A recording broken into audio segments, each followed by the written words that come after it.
Good evening, one and all.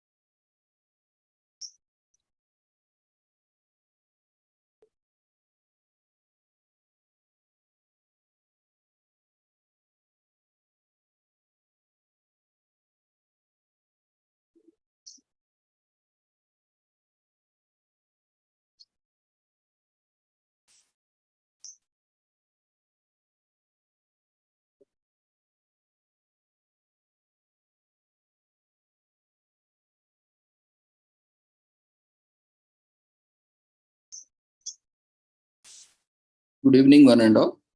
We welcome you all to the International Conference on World Earth Day, Invest in Our Planet, and World Earth Day 2023 celebrations, commemorating Azadi Ka Amrit Mahotsav, nation celebrating 75 years of independence, India's G20 presidency with the theme Vasudhaiva Kutumbakam, One Earth, One Family, One Future, and United Nations Sustainable Development Goals 2015 to 2030 as part of awareness and campaigns. And this month we are also commemorating World Health Week and World Health Month 2023 with the theme Health for All. And this year World Health Organization is also celebrating its 75th birthday anniversary. So with all these, today we have a special day, that is Earth Day, with the theme Invest in Our Planet. And on this auspicious occasion of Akshaya Tritiya, which is a synonym for everlasting prosperity and never diminishing prosperity, wisdom, and knowledge, we take this opportunity together to share, learn, and gain more insights and wisdom on the mentioned themes and topics in the conference. So we request everyone, all the participants and the presenters, to register for the conference. If not registered, the registration link has already been shared in the chat box. And the presenters who have registered for the presentations and completed formalities, they can share their topic and details in the chat box so that we can invite them at appropriate time.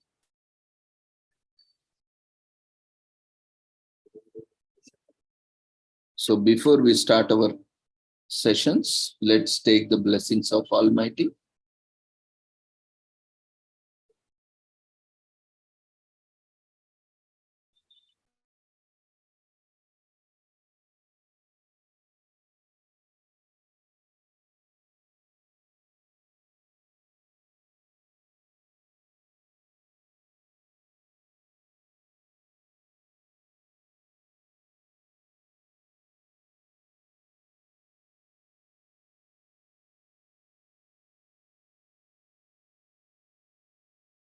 कुरुत्वं कल्याणम् आरोग्यं धनसम्पदः शुभं कुरुत्वं कल्याणम् आरोग्यं धनसम्पदः शत्रुबुद्धिविनाशाय दीपज्योतिर्नमोऽस्तुते दीपज्योतिर्नमोऽस्तुते शुभं कुरुत्वं कल्याणम् आरोग्यं धनसम्पदः शुभं कुरुत्वं कल्याणम् आरोग्यं धनसम्पदः.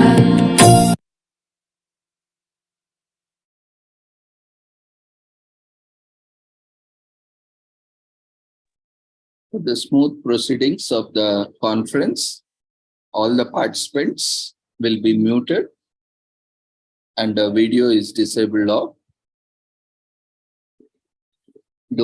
whoever has any queries after the sessions, while the sessions are going on, you can put your queries in the chat box, your feedback, suggestions, observations in the chat box. So after each session, there will be a feedback form. You can fill the feedback form within the Zoom platform. And after each session, there will be Q&A session where you can ask your queries whenever you have, or you can also share your observations and your suggestions and get your queries clarified. So you will be having enough time to complete the feedback form after each session. Maximum time is 5 minutes for each session,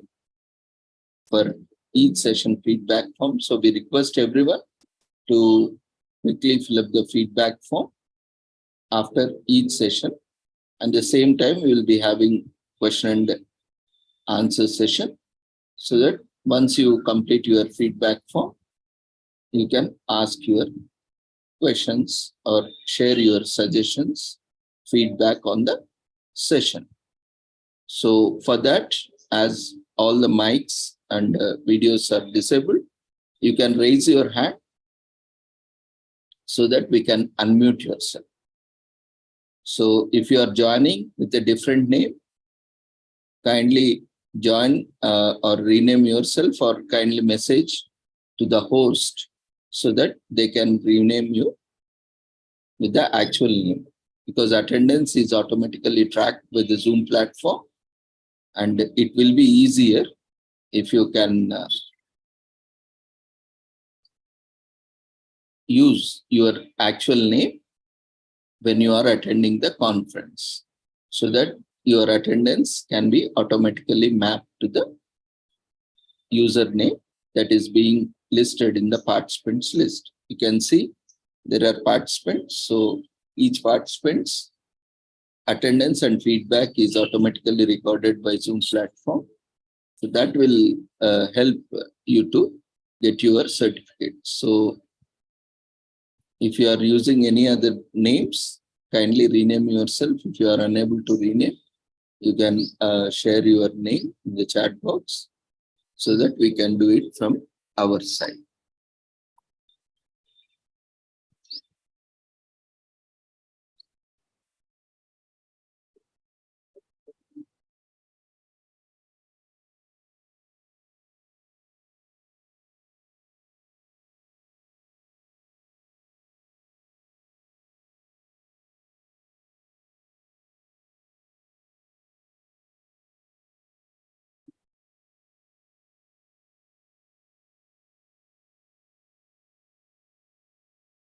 So we will start our session with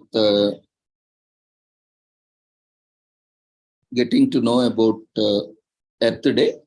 Then from 6:30 onwards, we'll be starting the sessions by eminent speakers. So first will be the introductory session. We'll look at the historical aspects of Earth Day and how it has been celebrated and related aspects.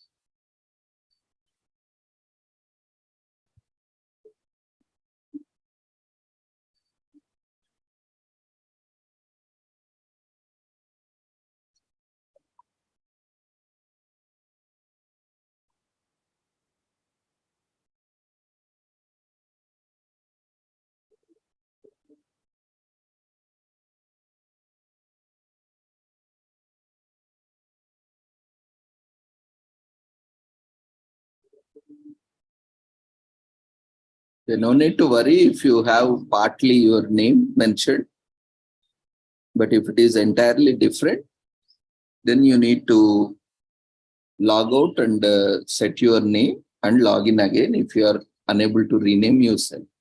So that is not a problem.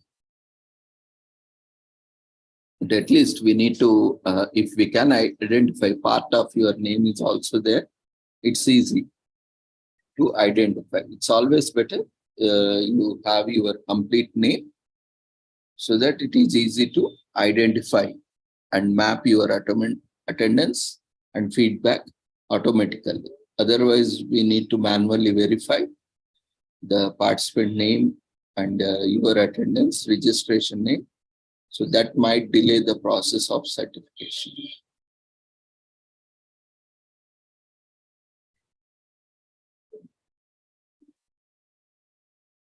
So let's look into today's occasion. Today is Earth Day 2023. Before we start the session, let's watch a small video.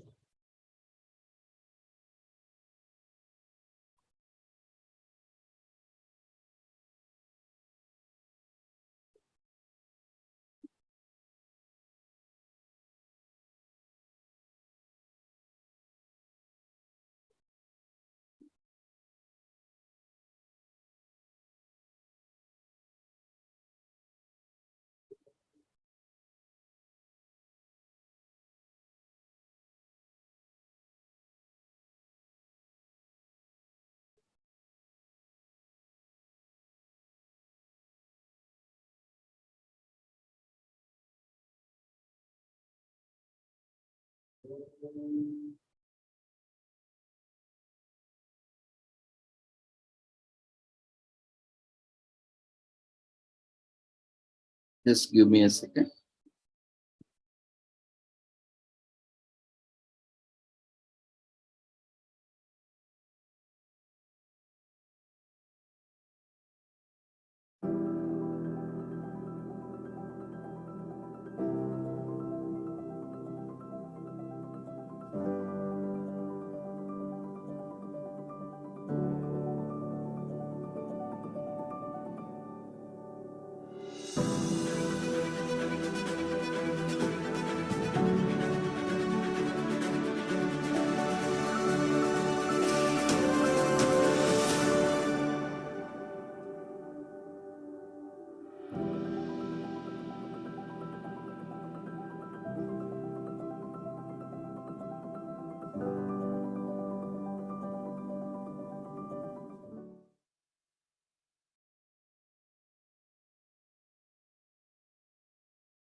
This short curtain raiser video.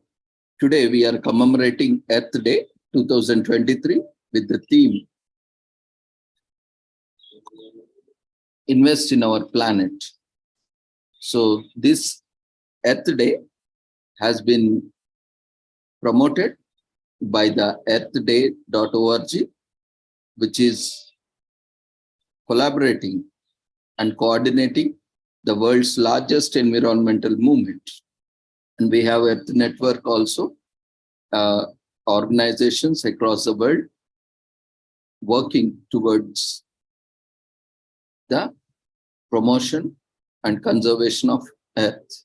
And this week is also celebrated, commemorated as Earth Week 2023. So sustainability is the path of prosperity for humanity, business alike. Companies who develop strong environmental social governance standards are seeing better profitability, stronger financial performance, and happier employees. So there is no longer a choice between going green, growing long-term profits. It is crucial for the business of all sizes to act now. If they don't, climate change will cause even more catastrophic damage to our economies and negatively impact us all. So let's start, take actions across the globe. Together, we can invest in the planet. So today, across the world, we are all coming together to celebrate, commemorate this Earth Day, which is the global organizer of the Earth Day and the largest recruiter of the environmental movement worldwide. Announced today the launch of Earth Week in the honor of this year theme, Invest in Our Planet. So we'll also then look into 52 actions and tips to make a difference. For us, every day is an Earth Day. If you feel the same, then let's follow these 52 actions and tips to make a difference every day of the year. So let's look at the history of Earth Day. Every year on April 22nd, Earth Day marks the anniversary of the birth of the modern environmental movement in 1970. In the decades leading up to the first Earth Day, Americans were consuming vast amount of leaded gas through massive, inefficient automobiles. Industries belched out smoke and sludge with little fear of consequences from either the law or bad press. Air pollution was commonly accepted as the smell of prosperity.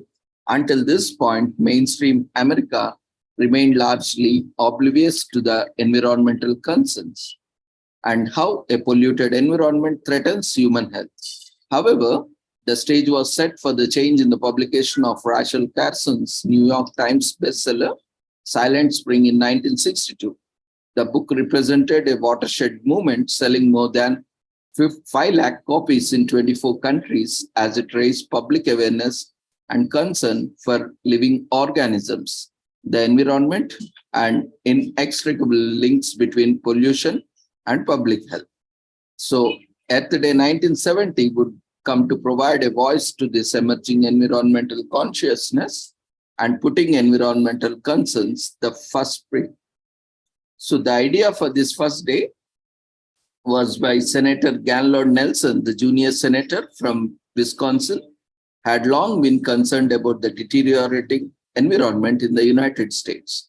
Then in January 1969, he and many others witnessed the ravages of massive oil spill in Santa Barbara, California. Inspired by the student anti-war movement, Senator Nelson wanted to infuse the energy of student anti-war protest with an emerging public consciousness about air and water pollution. Senator Nelson announced the idea for a take-in on college campuses to the national media and persuaded Pete McCloskey, a conservation-minded Republican congressman, to serve as his co-chair.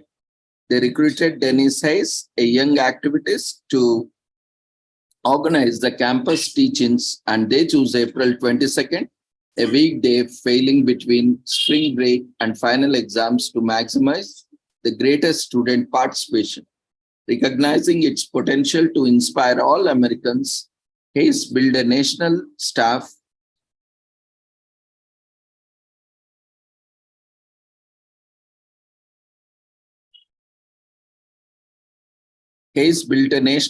of 85 to promote events across the land, and efforts seen broadened to include a wide range of organizations, faith groups, and others. They changed the name to Earth Day, which immediately sparked national media attention and caught on across the country. Earth Day inspired 20 million Americans at the time, 10% of the total population of the United States, to take the streets, parks, and auditoriums to demonstrate against the impacts of 150 years of industrial development, which had left a growing legacy of human health impacts. Thousands of colleges and universities organized protests against the deterioration of the environment, and there were massive coast-to-coast rallies in cities, towns, and communities. Groups that had been fighting individually against oil spills, polluting factories, and power plants raw sewage, toxic dumps, pesticides, freeways, the loss of wilderness, and the extinction of the wildlife united on Earth Day around these shared common values. Earth Day 1970 achieved a rare political alignment, enlisting support from Republicans and Democrats, rich and poor, urban dwellers and farmers, business and labor leaders. By the end of 1970, the first Earth Day led to the creation of the United States Environmental Protection Agency and the passage of other first of their kind environmental laws, including the National Environmental Education Act, the Occupational Safety and Health Act, and the Clean Air Act. 2 years later, Congress passed the Clean Water Act. A year after that, Congress passed the Endangered Species Act, and so on after the Federal Insecticide, Fungicide, and Rodenticide Act. These laws have protected millions of men and women and children from disease and death and have protected hundreds of species from extinction. So as 1990 approached, a group of environmental leaders approached Denny Hayes to once again organize another major campaign for the planet. This time, Earth Day went global, mobilizing 200 million people in 141 countries and lifting environmental issues onto the world stage. Every Earth Day 1990 gave a huge boost to recycling efforts worldwide and helped pave way for the 1992 United Nations Earth Summit in Rio de Janeiro. It also prompted President Bill Clinton to award Senator Nelson and Presidential Medal of Freedom, the highest honor given to civilians in the United States, for his role on Earth Founder. As the millennium approached, Hayes agreed to spread another campaign, this time focused on global warming and a push for clean energy. With 5,000 environmental groups in a record 184 countries, reaching out to hundreds of millions of people,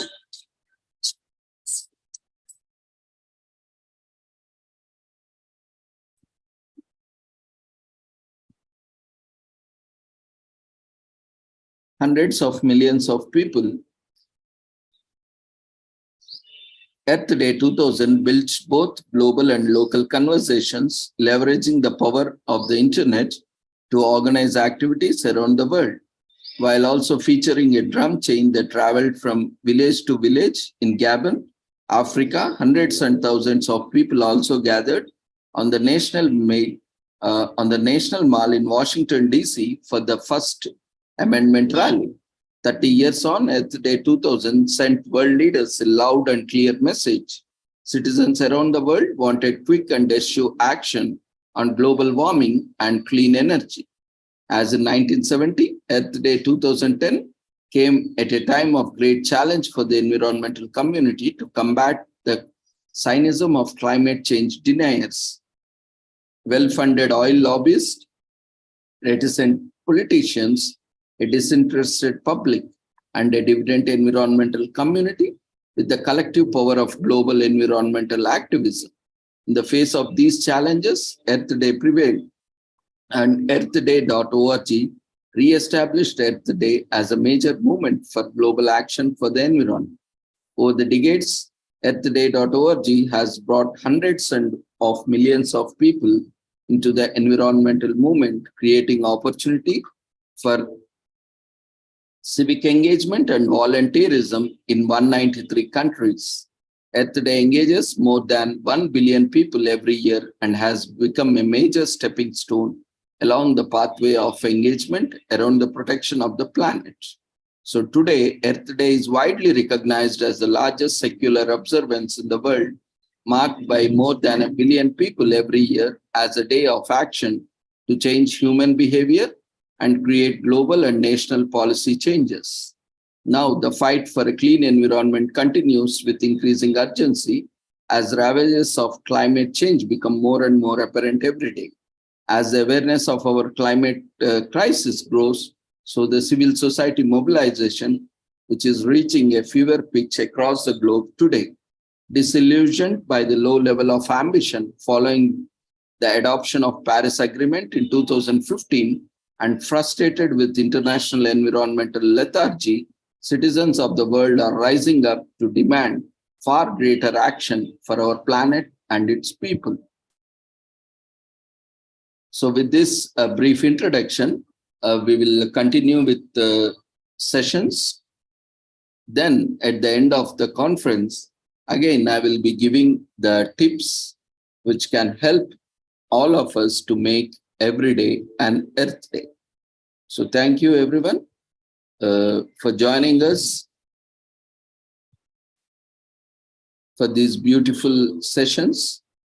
Now, we will move on to our first speaker and presenter for the day. We have with us Sri M.V. Krishna Rao Garu, IPS retired, and he is also president, Pure Earth Foundation, who is also a collaborator, and also he is the former Director General of Police, and also former Director of AP Police Academy, and former Director General Prisons, and former Director General of Fire Services, and former Managing Director of Andhra Pradesh State Board, Transport Corporation, APSRTC, and he is guiding many students, research scholars, and also upcoming bureaucrats and aspirants, civil servants. So, and we are very fortunate to have our Guru guiding us all in our environment campaign. So we welcome you, sir, M.V. Krishna Rao Garu. We thank you for gracing the occasion and being with us to share your valuable message on this occasion of Earth Day. Over to you, sir. Thank you. Thank you, Dr. Ravindra Garu. Good evening to all those who are listening to me and watching me. As Dr. Ravindra briefly mentioned about Earth Day, how it originated and how it has grown into a worldwide movement year after year. As he said, Earth Day is observed every year since 22nd April 1970. But why is it observed? It is observed to demonstrate support for environmental protection. We have to protect our environment. If we do not protect our environment, then we will perish. That's it.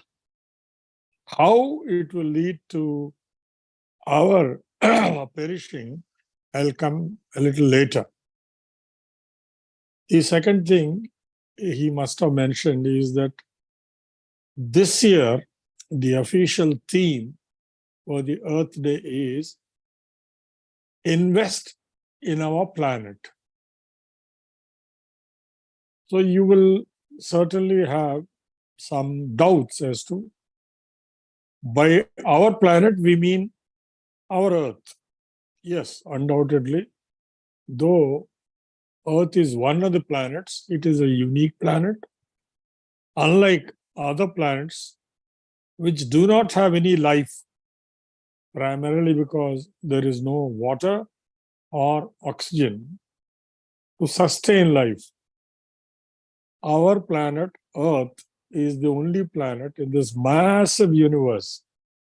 As you are aware, our planet is just one of the planets of the solar system. And this solar system, with all its planets, including the sun, is one of the several thousands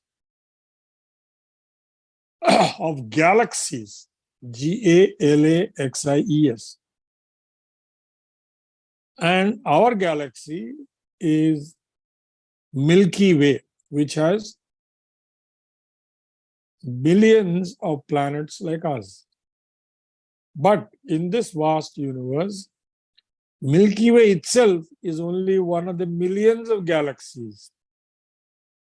But with such a huge universe, with several billions of planets and millions of galaxies, Earth has been blessed with the unique distinction of being able to support life. What do I mean by life? Living creatures have come into existence only on Earth. They can be plants, they can be birds, they can be insects, they can be human beings, animals. There are several millions of types of living creatures, and our Earth is the home for all these millions of creatures. And we must remember that we have no other home. We cannot live in any other planet or any other galaxy or anywhere else in this universe. We have only one place to live. That is Mother Earth. While within the Earth, we may have some kind of a choice whether to live in India or Pakistan or China or United States of America or Sri Lanka or Bangladesh. These are choices available, no doubt. But irrespective of where we live in the 193 countries in our planet, we certainly require the various things which sustain life, like oxygen, like water, which are available only on our planet. So with the theme, invest in our planet, knowing that there is no other place for us, all of us, to live, and it is, in a sense, the only home we have to invest what? Invest our time, invest our energy, invest our attention, etc. The way we invest all these things in keeping our own respective homes as comfortable as possible. Are we not cleaning our homes every day, sometimes twice a day? Are we not keeping it remain clean? Are we not ensuring that our homes are as comfortable as possible? Similarly, we have to pay attention and ensure that our planet, Mother Earth, remains as clean as possible and as comfortable to us as well as other living creatures as possible. So that is the meaning of this theme, invest in our planet. So we have to invest, not invest as a one-time measure, but invest every day, every moment, every wakeful moment we have to invest. And therefore, we have to pay as much attention as we are capable of to take care of our planet, the Mother Earth. So what do we do on this Earth Day? We generally review the situation regarding various ills that are troubling our Mother Earth. There is this major ill of environmental degradation, largely due to increasing production of greenhouse gases, thereby leading to global warming. I'm sure you would know what are greenhouse gases, the most important being carbon dioxide itself. And the kind of industrial activity that this world has been witnessing for the last 300 years has given rise to the increase in the average temperature of our world. What are the deleterious consequences, dangerous consequences of this increase in temperature, global warming? Number one, the large blocks of ice which are there in the Himalayas or the North Pole, that is the Arctic Circle, the South Pole, Antarctic, and many other places are melting because of the global warming. When ice melts, it becomes water. As you are aware, as it is, our Mother Earth has 3/4 of the surface filled with water by way of oceans and seas. Only 1/4 is the surface area available for all human beings, animals, trees, etc. to survive. Of course, I'm excluding fish and other marine creatures. But if you are a human being, and if you are an animal, and if you are a tree, invariably you require land. You require air to survive, to breathe, to live. So when the greenhouse gases increase, they lead to a hole in the ozone, in the environment around us. This hole in the ozone will therefore let very harmful radiation from the sun, like ultraviolet radiation and several other radiations, enter the earth, thereby damaging life on earth. So we have to make sure that the hole that has been created in the last 300 years due to industrial activity should be not allowed to increase further, and if possible, slowly close once again so that earth is protected and all of us are protected from harmful radiation.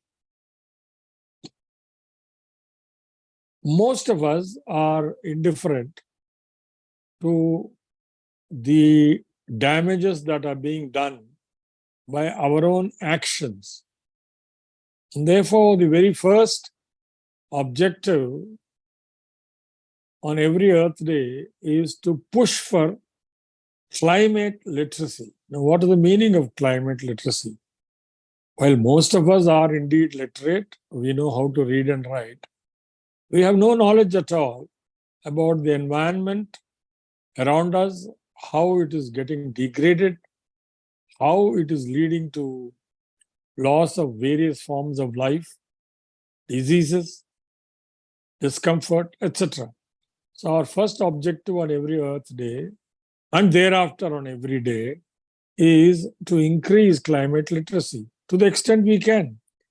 Supposing you find a child or a student or a neighbor or somebody in your home or in the neighborhood not aware of the global warming, environmental degradation, and the damage it is causing to all of us, it is our duty to teach. And therefore, we should all push for climate literacy. The second thing that we ought to do on the Earth Day is, if possible, grow more trees, not on that day, not necessarily on that day, but whenever circumstances permit, preferably during the rainy season, because then the survival rate will be much higher.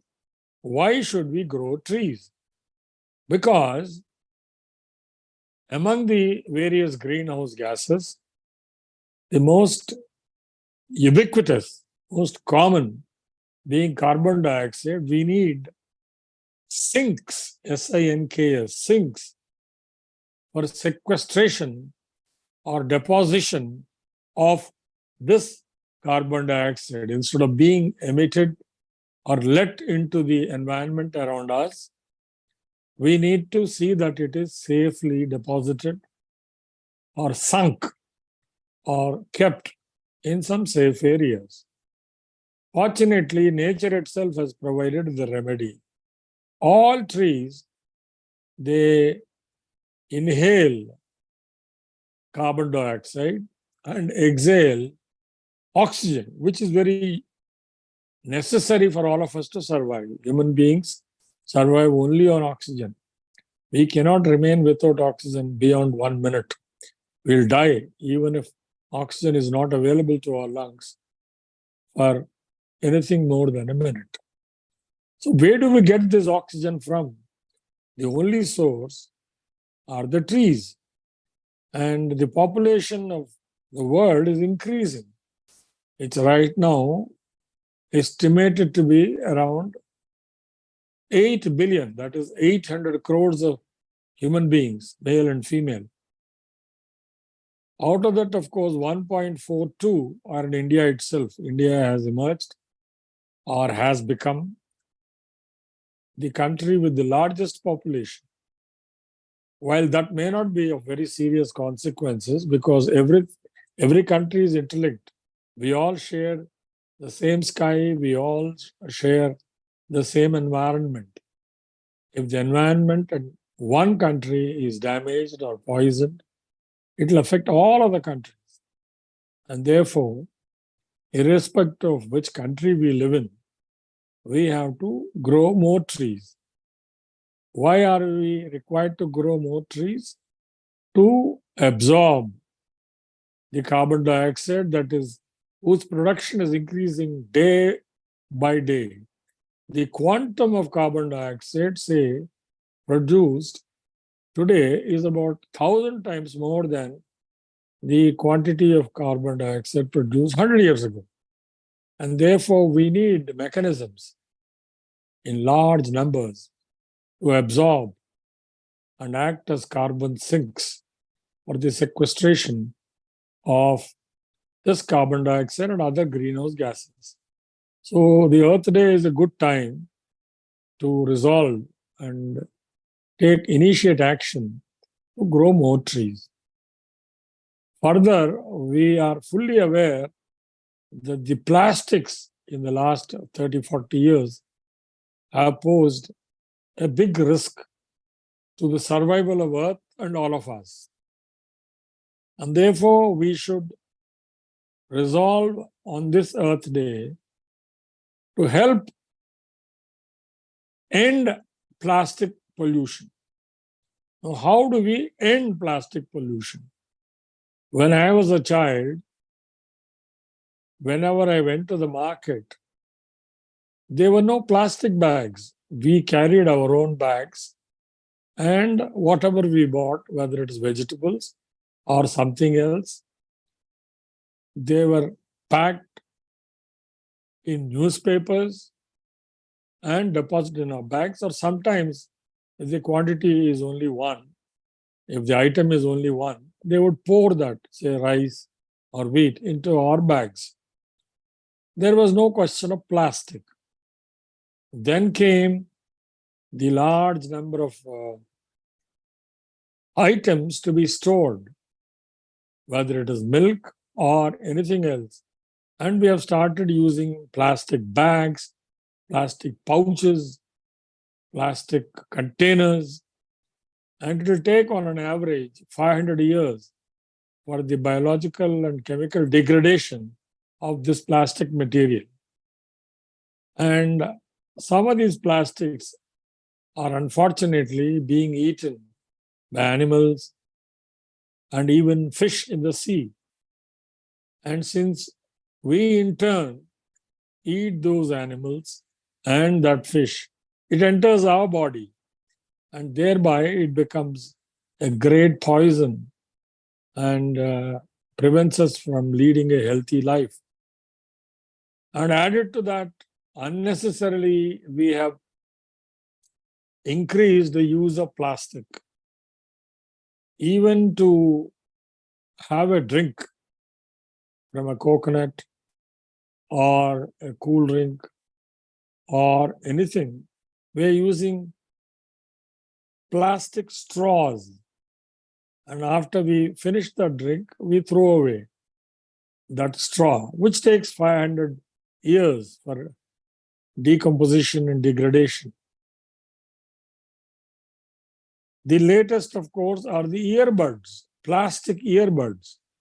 You want to clean your ears, you use the plastic bud for about 10 seconds or 20 seconds and throw it away and wait for 500 years.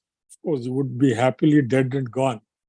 But all these plastics definitely add to the huge mountains and mountains of solid waste that the cities of today, urban areas of today, all over the world are unable to dispose of. They don't know what to do with it. So they simply collect it and place it, they heap it, and it becomes a huge mountain, much bigger than any natural mountain. And therefore, we have to promote recycling. Recycling is necessary because you cannot afford to increase the load of plastic or any other matter on Mother Earth. For example, we all buy at least one newspaper a day. We are also using, unfortunately, what are called paper tissues for wiping our hands or fingers. When I was a child, my mother used to give me a clean handkerchief every time I went to the school. And I would keep it in my pocket, and whenever I had to wipe my hands or wipe my face, I would use the handkerchief. And at the end of the day, I give it back to her and she would see that it is washed. And we had about 4 or 5 handkerchiefs. And therefore, once they were washed, they were fit to be used again. So we could reuse those handkerchiefs.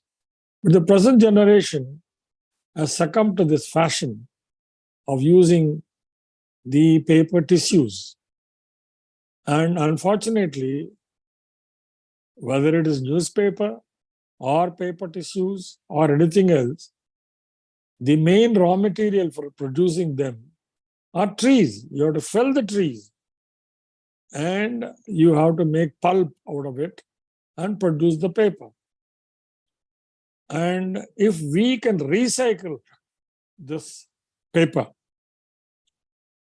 and ensure that we do not throw it away, but sell it or dispose it of or gift it so that they will use it as raw material for the next cycle of production of paper. So on this Earth Day, we have to promote recycling. And most important is we have come upon the philosophy of reduce, reuse, and recycle in respect of all materials, whether it is plastic or paper or anything else. We have to reduce. For example, using a plastic spoon is a sheer waste because it needlessly burdens Mother Earth in its disposal. Instead, we should avoid using plastic spoons. They're called single-use plastics. However, if there are some occasions when you have to use a plastic, say a mug, then we have to reduce. Instead of keeping 3-4 mugs in your bathroom, just keep one mug. That would suffice because at a time you use only one hand and you will be using that mug. Similarly, whatever we want to use, knowing fully well that it is a dangerous commodity made of plastic or something else, which is a burden on the earth, we have to reduce. The second thing is reuse. If possible, we can reuse. Many things can be reused. You don't have to immediately throw it away. All buckets can be reused for maybe 10 years. All mugs can be reused, no problem at all. And many other things can be reused. And if reducing and reusing is not possible, you simply recycle. Even plastic items can be recycled. You can make new mugs when the old mugs are damaged, new buckets from old plastic buckets, and several other things. So this philosophy of reduce, reuse, and recycle is something which will help all of us to live happily on our Mother Earth, on our planet. And therefore, the Earth Day is a very appropriate day for us to once again emphasize on the philosophy of reduce, reuse, recycle. And if possible, altogether, stop using plastic. In any case, we should do our bit to reduce global warming and plant more and more trees and see that the kind of life that we led, the kind of healthy life that we led on this planet is available to our grandchildren and great-grandchildren. Thank you for the opportunity. If there are any questions or clarifications or comments, I welcome.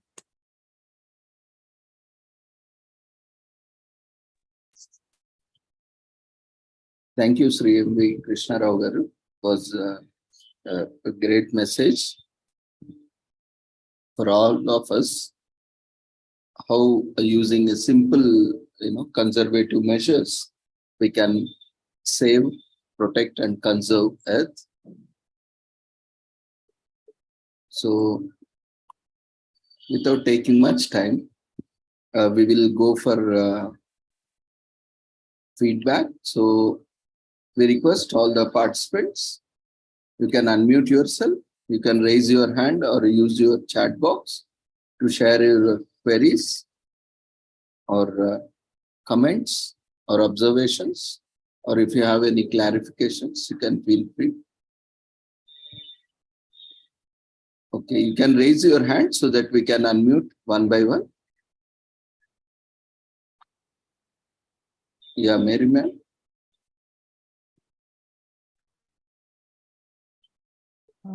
Good evening, sir. I take this opportunity to thank Dr. Ravindra sir and Sri Holistic Health Foundation and Sri Research Center for Art, Science and Wellbeing for giving me this opportunity to express my opinion. I like the point you said, tissues are. Everybody now small, they wash their hands also, they will not wipe in towel, they wipe in tissue. And anywhere they go to hotel also, they will take tissue. So in that way, and the use of plastic mugs and plastic buckets, no one uses bronze, steel, aluminum bucket. And also that's a very informative 2 points I gathered from your session, sir. It is very thought-provoking and very informative, sir.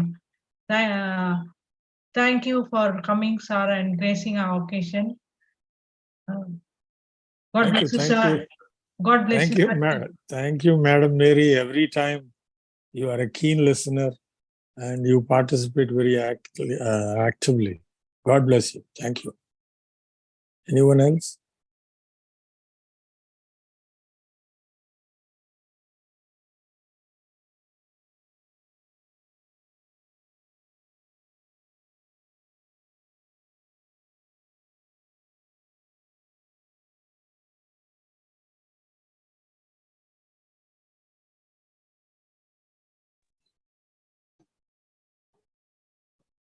Hello, very good evening. Glad to be getting an opportunity to be on this platform to pick up new way of looking at things. We all together are up to some extent aware about the missing things that we aren't addressing, okay, in various manners. Uh, Thank you, esteemed speaker, respected organizer. Being a global speaker across the world during my talks on SDG goals, the Sustainability Development Goals, I enrich to equip myself with speakers like you, contributing with passion, the objective, thereby giving a boon to the next generation, which is vital for the human survival. Thanks a lot and my best wishes to you. Thank you. Thank you.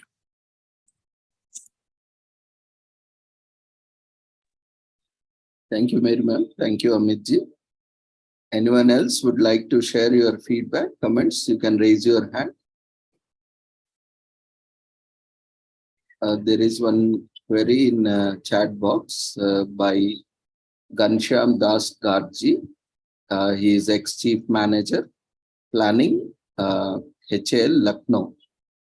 So he is asking how to protect ozone layers. Krishna Rao.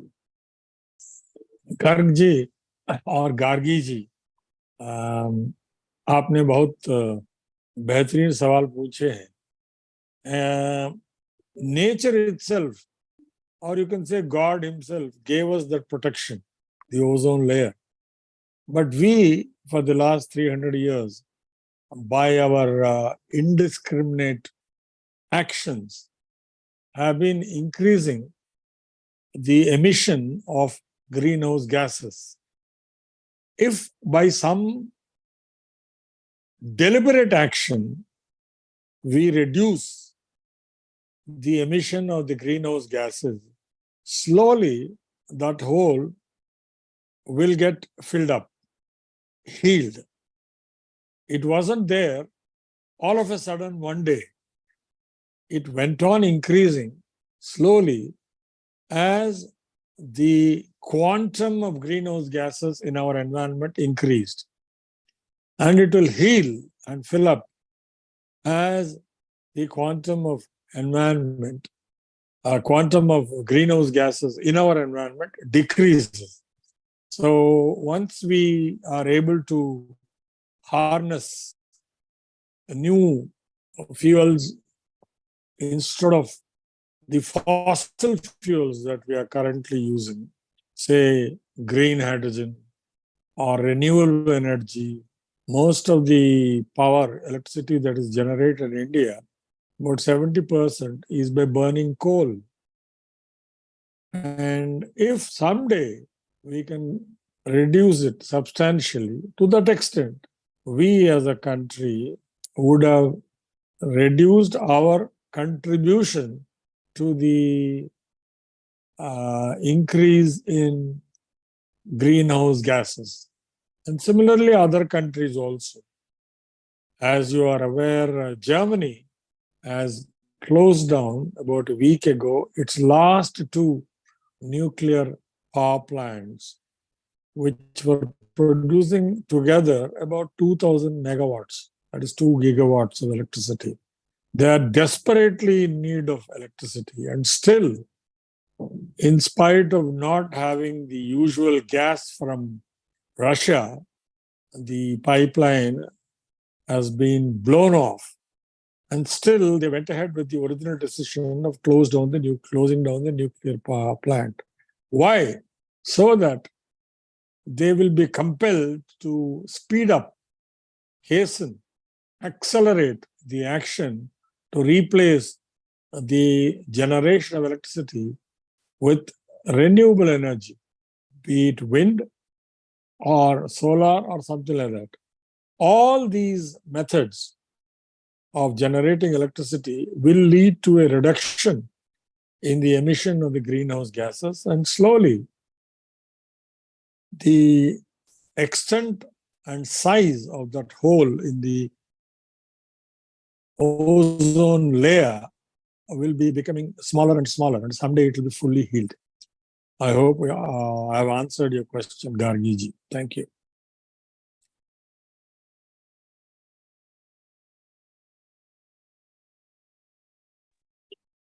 Thank you, Krishna Rao. Anyone else have any queries? You can go ahead, raise your hand or unmute yourself. We have other. Ghanshyam Dasji has mentioned splendid answer. Thank you. And we have with us our other panelists and speakers, presenters for the day. Maybe you can also quickly reflect upon our chief guest message. Sumalata Garu, Karnaka Reddy Garu, Satyanarayan Garu. You can take a minute and share your observation or reflection. You can unmute yourself.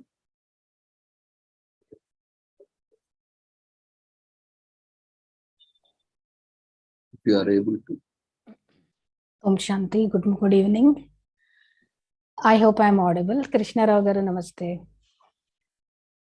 I was listening to you from the past 20 minutes, and that was a very splendid delivery regarding the beautiful Earth Day, Andy. That was very nice, and you have given very beautiful suggestions also, because so many people, they want to be sustainable developers, but because they face some practical problems, they don't know how to completely ignore the plastic, how to really carry plastic, paper bags or whatever. So there are so many practical problems, but I think you have really done a very splendid job in addressing all these practical problems. Thank you. Thank you.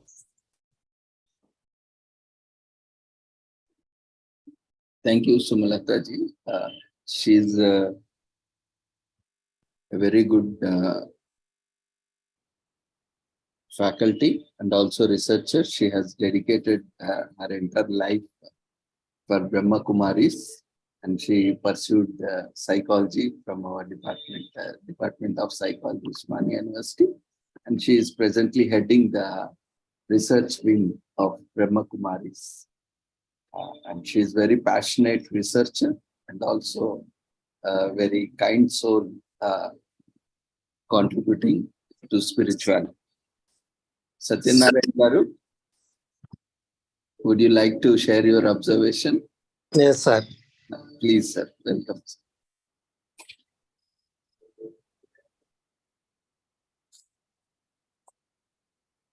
Namaskaram, sir. Krishna Rao Garu. Your speech, your presentation is very encompassing, and starting from the life supporting nature of Earth to the present day problems and how we have to overcome these by our simple actions. It is very good, sir. Thank you very much, sir, for the presentation, which is very useful and directive. Thank you, sir. Namaste. Thank you. Thank you. Thank you, Satyanarayan Garu. He is a former Deputy Conservator of Forest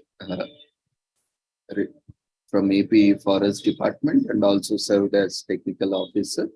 And sir will also be addressing in coming sessions today.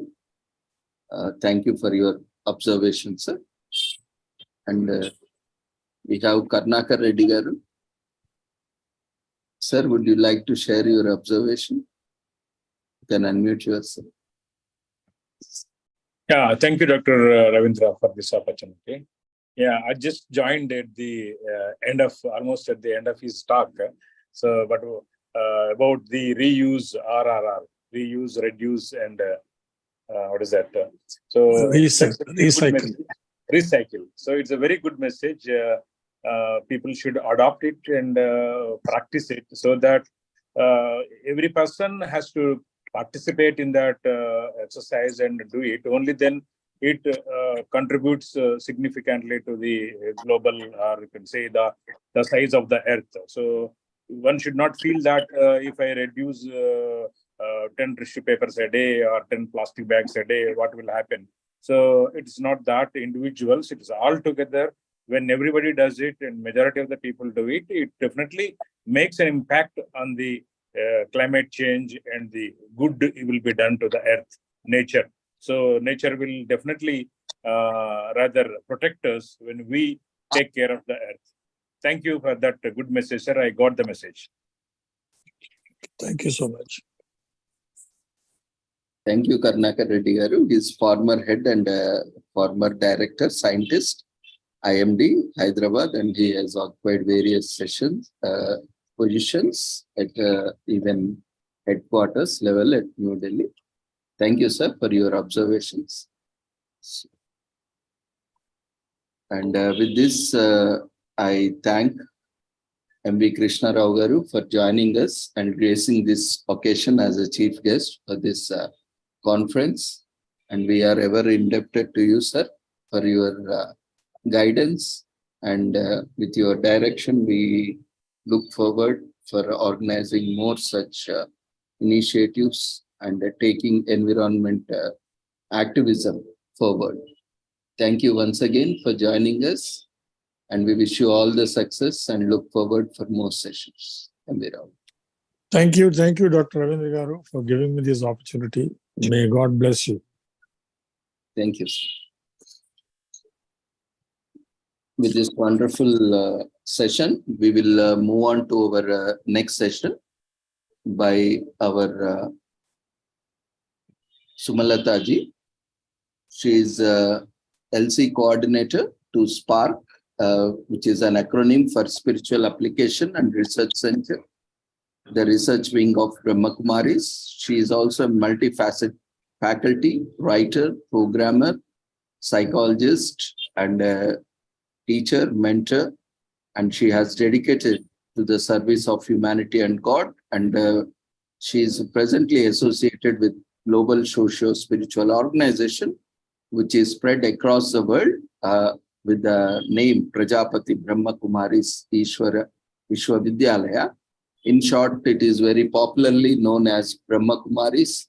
We see almost in every corner, we have one meditation center, which is like our home. They keep addressing as brothers and sisters. So we welcome you, Sumalata Didi, for your session on inner environment for sustainable life. Over to you for this. Thank you so much, Ravindra Garu. All the dignitaries, delegates, I wish you all a great, what I can say, Mubarak for this Earth Day.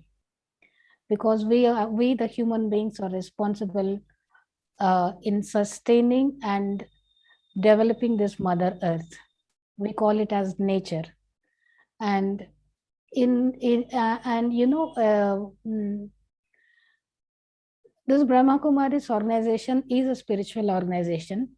And why specially Ravindra Garu invited a spiritual organization for Earth Day, I would like to mention this at the outset. Because there is a wonderful point called nature and nature. First nature is my human nature. Second nature is the environment. So what we do in Brahma Kumaris is we try to repair, correct this inner environment so that the human personality, when it is corrected, this human corrected perfect personality automatically leads to a perfect environment, a perfect nature. And for that, we do spiritual satsangs, meditation, checking the self, what am I doing, what shouldn't I have done. All this checking is what it is doing is, it is decreasing my mental pollution. When my mental pollution is reducing down, naturally, the perfection increases. When the human perfection increases, this results in how a human being uses the mother environment, the mother nature. And this is the reason why Ravindra Garu invited me, and the topic is a very beautiful one, inner environment for sustainable development. So definitely, physically taking care of what to use, what not to use, all these things has to be taken care. But simultaneously, in the environment at the first point, at giving it at a priority stage, we need to work in a combined, in a teamwork, my nature and that physical nature.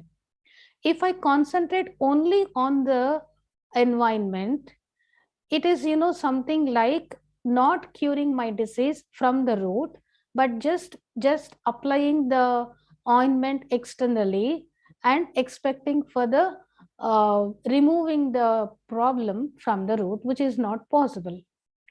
So when spirituality is combined with the nature protection, then we can do wonders. Why? We all know that once this world or India is called as golden sparrow, right? Meaning what you call it as sone ki chidiya, bangaru pichuka. That means it is not that, it is, even the mentality of human beings is so broad that, all the people of one community, all the people of one area, they use it to be, like what you say, like a family members. But what is happening nowadays? We don't know who our neighbors are. We don't know what their problems are. Even maybe there are some houses, there are people, they might not have seen their neighbor's face also. So what is happening is we are compartmentalizing, we are distributing, we are dividing our mind, confining ourselves only to myself. So this we can call it as, in other words, a kind of selfishness has developed in today's human being. Now this selfishness is a kind of mental pollution. And how this mental pollution is affecting the external environment, let me give you a small example. Now selfishness, I should be, I should earn more money. I should be the toppest in my amongst my family members.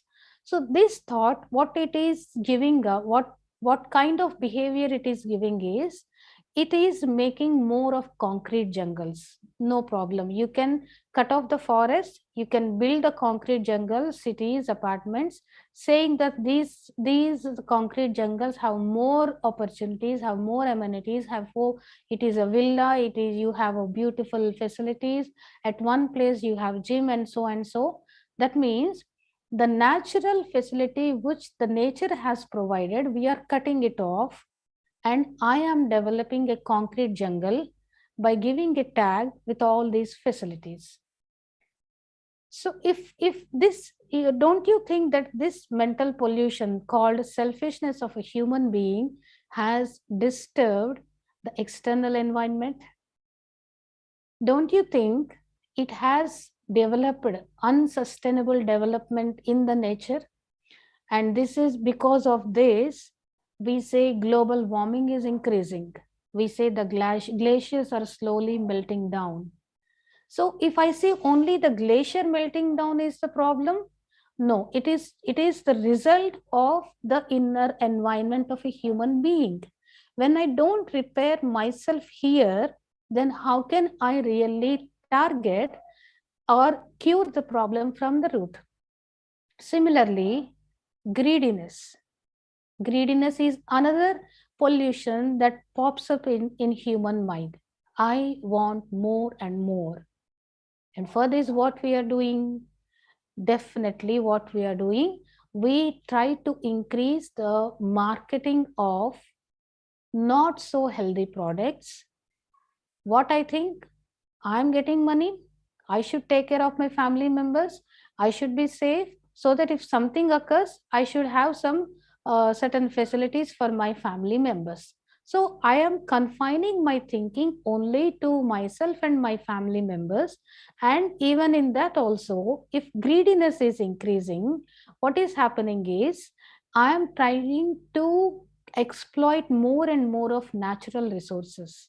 But we all know the famous quotation that nature has sufficient for human needs, but not human wants.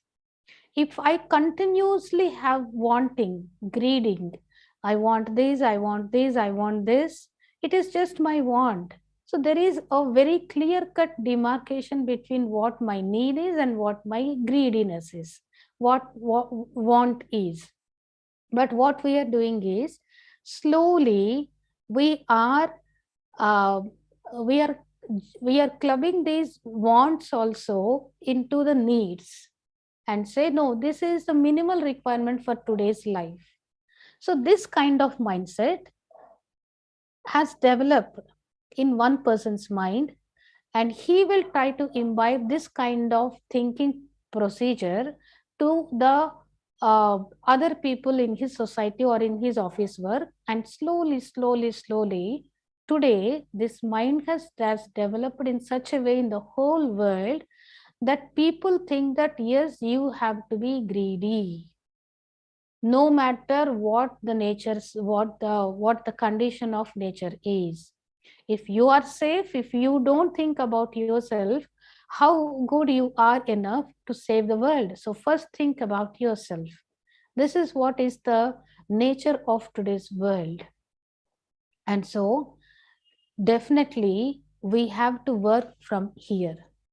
This is what Brahma Kumaris is doing.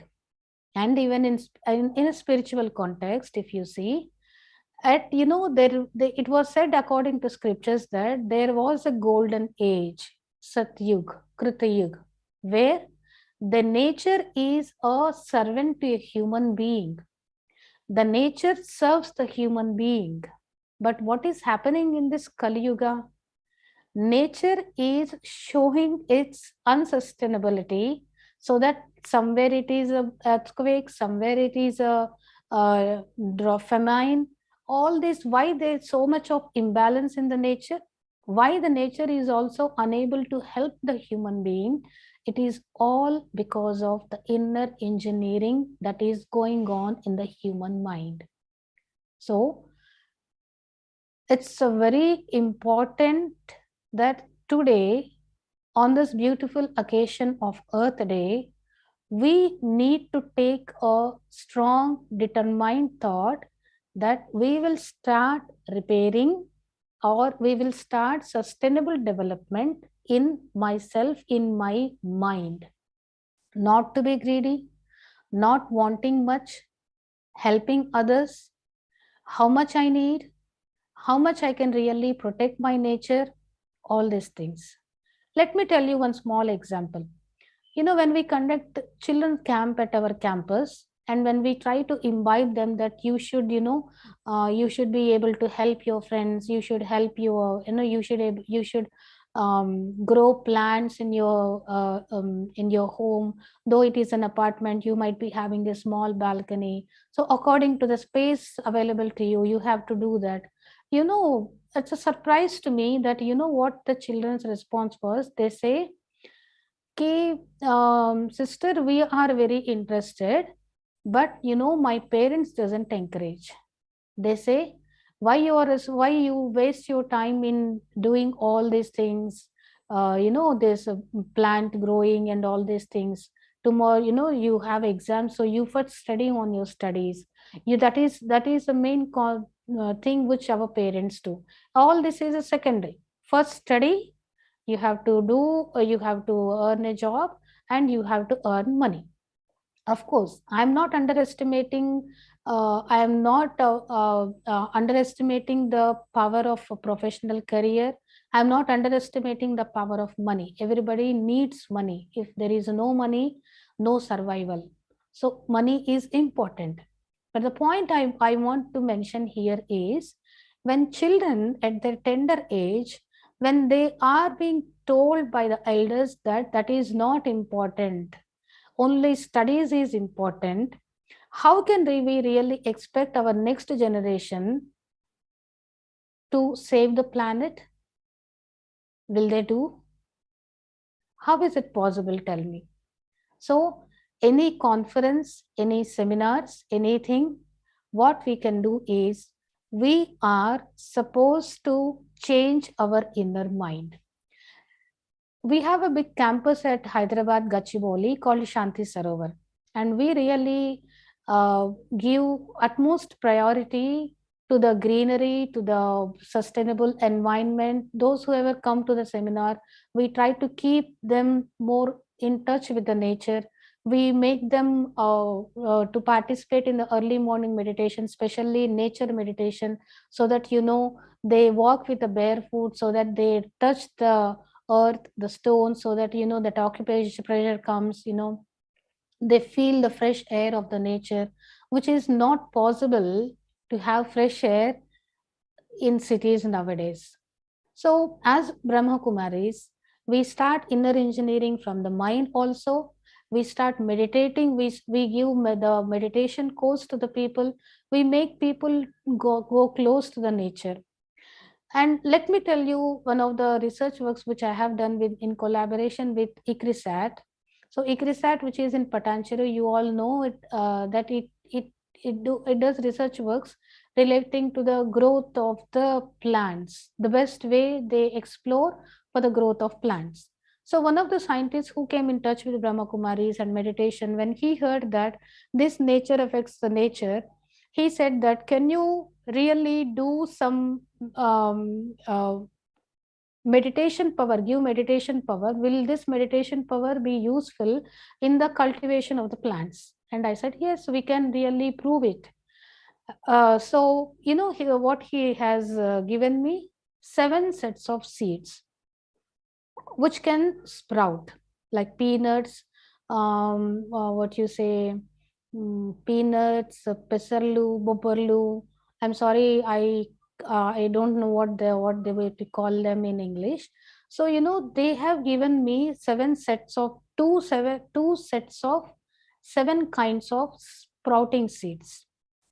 So what I'm supposed to do is, one set I'm supposed to keep it, 2 sets in the meditation place itself. So whoever comes to the center, we say that, see, this is the set of meditation, and we have given them a target of 15 to 20 days, that this is a meditative set, and we are all supposed to send our positive vibrations to these sprouts. And the non-meditative set, after 15 days, we have measured the length of the sprouting, and that wonderful result is, the wonderful result that came out was, the set of meditative sprouts, the length of the sprouts, that was more than the non-meditative set. So the scientist was really very much impressed, and he started even doing meditation, and he started very much associated with Brahma Kumaris. And another point is, we have specially Yogic Kheti project in Brahma Kumaris. Yogic Kheti. Kheti is agriculture. Yogic means meditation. So agriculture, not just with the hard work, agriculture, not just with the medicines and pesticides, agriculture with meditative power. So all the branches which are at the outskirts, which are nearby to the farmers and the agricultural places, the nearby sisters and brothers who are associated with Brahma Kumaris, we fix some time, we go to that place, we do meditation, and there are so many scientific evidences showing that meditative power has increased the productivity of the agriculture. This is how the inner engineering can affect the external engineering. This is how this nature can affect that nature. So it is now in our hands to bring that golden age again onto this earth. It is not by the government policies, it is not by so many external things which can bring. Any government policy, anything you do, but if I don't get some idea that yes, from today onwards, I should be a nature level, I should sustain with both the nature, with my nature, I will sustain the nature. If I don't get this thought, whatever may be the policies around me, whatever may be the conferences I attend, all these are just external things that are just surrounding me, but these points will not go into me. That means they are not imbibed by me in myself. When something is not in myself, basically, when that is not my personality, how can I exhibit in my behavior? So let us first change here, then automatically the nature becomes our servant. Nowadays we are seeing the dangerous form of nature. We are very, in fact, human being is now not able to estimate how nature can destroy the whole world. It is said that natural calamities are the natural sweepers of the world. They sweep the world in such a way that with just one wave of the ocean, cities and countries will vanish. With just one earthquake, so much hazardous thing can happen. So let us not be a victim for a nature's, nature's angry. Let us make nature as our friend. Let us love the nature. Let us help the nature, and we really can, and that is and then we can become the master of the nature, Prakriti Pati, master of the nature. So let us all celebrate this Earth Day by changing our inner engineering. Thank you so much.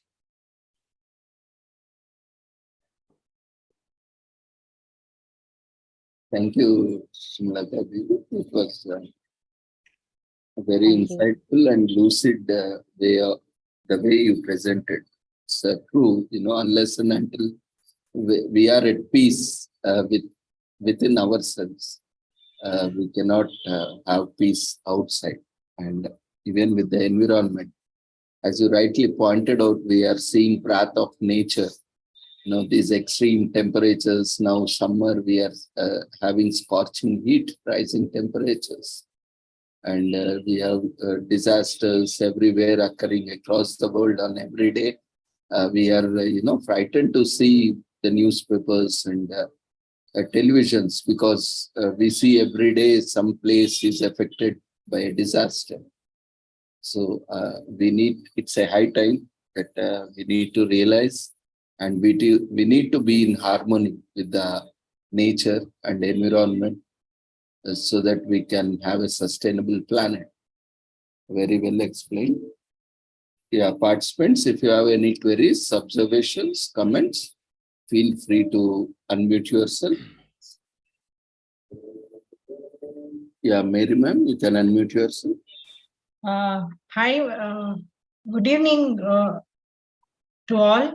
I thank Dr. Ravindra sir and Sri Holistic Health Foundation and Sri Research Institute Center for Art, Science and Wellbeing for giving me this opportunity to express my opinion. Ma'am, this key point I learned in your presentation is satsang. I'm a Christian, but I have sat in satsang. My madam's sister took me there. She is 75 years. She also dedicated a life. She's also wears white salwar, and she took 2-3 times. I went in Malleshwaram in Bangalore, ma'am, satsang. So it reminded lot about it. But though I'm Christian, I've attended all Hindu, Muslim, in all prayers I sit. I love prayer and God. So and what you said is important. We should not think about ourselves. Money is important, but we should render our help to others. That is all very key point. And I felt like it is a lot more related to me, because I believe in spirituality and God a lot. And satsang, when you said, it brought me a lot of memories of my madam also, because that day I also wore white salwar and sat with madam and spent a whole day. And next day I could sponsor food for them. I had collected during Christmas time. We do lot of charity. That time one day food I gave for them. So it was nice when I started, and it brought me a lot of memories of my madam. Thank you very much, madam. God bless you. Take care.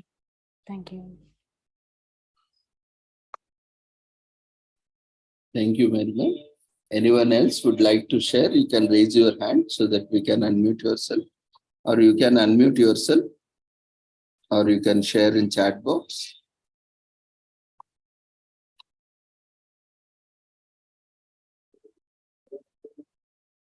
We have few messages in chat box. It was wonderful session regarding Earth Day and should contribute it. It's a good message for us. Thanks a lot. By Narsannaji and Dr. Acholi. Excellent. And Dr. Damanjuri. Very nice. Thanks. And a few more appreciation messages are there in chat box. Yeah, anyone else would like to share? You can raise your hand or unmute yourself. You can share your feedback quickly.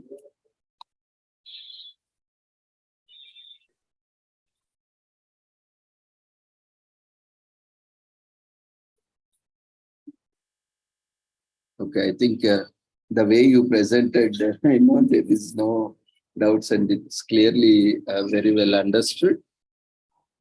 And from Haimawati, really wonderful talk and highly needful at present situations, madam. So, and a lot of appreciation messages are coming. Yeah, Amitji, you can unmute yourself. Thank you so much. It's an amazing, blessed evening.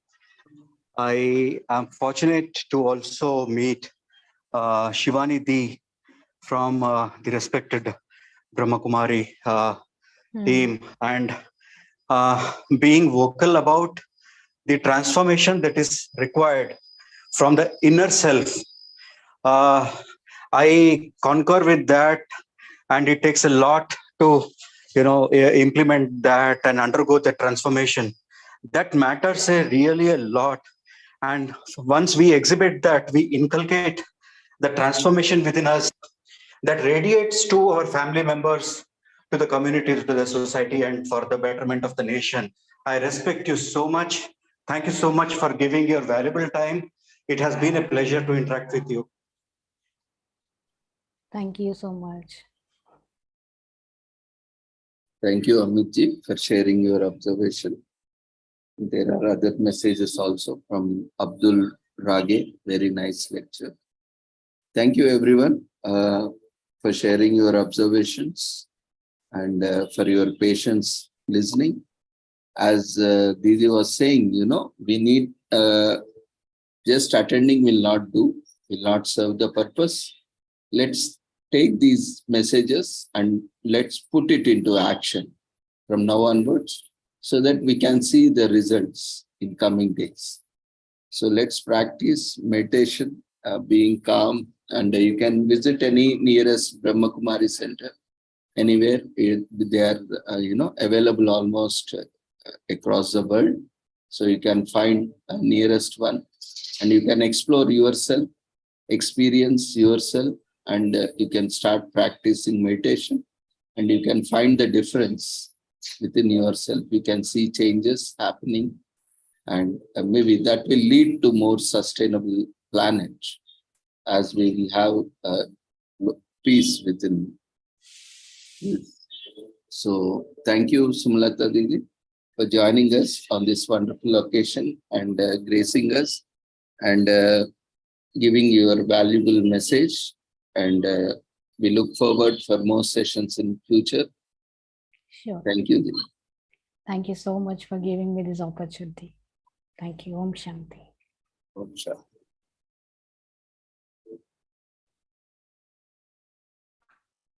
We'll quickly take the feedback form for second session. You can ignore the first session. Then we will move on to our next session.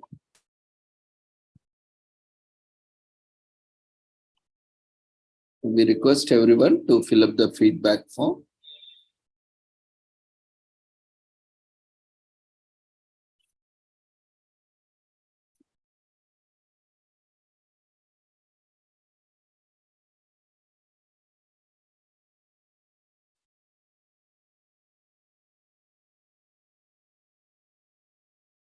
So we have 5 minutes.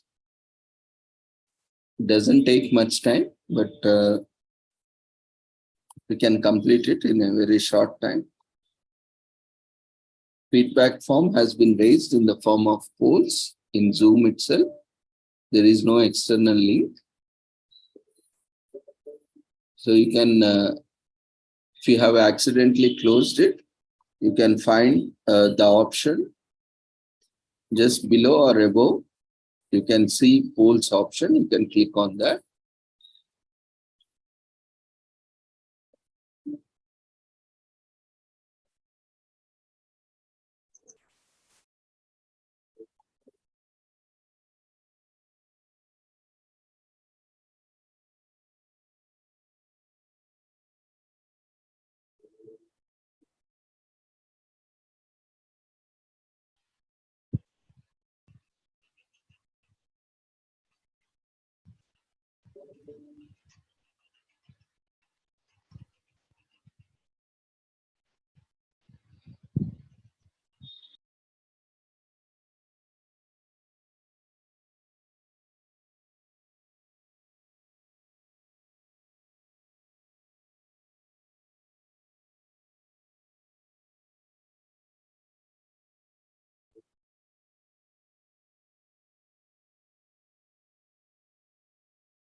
Okay, maybe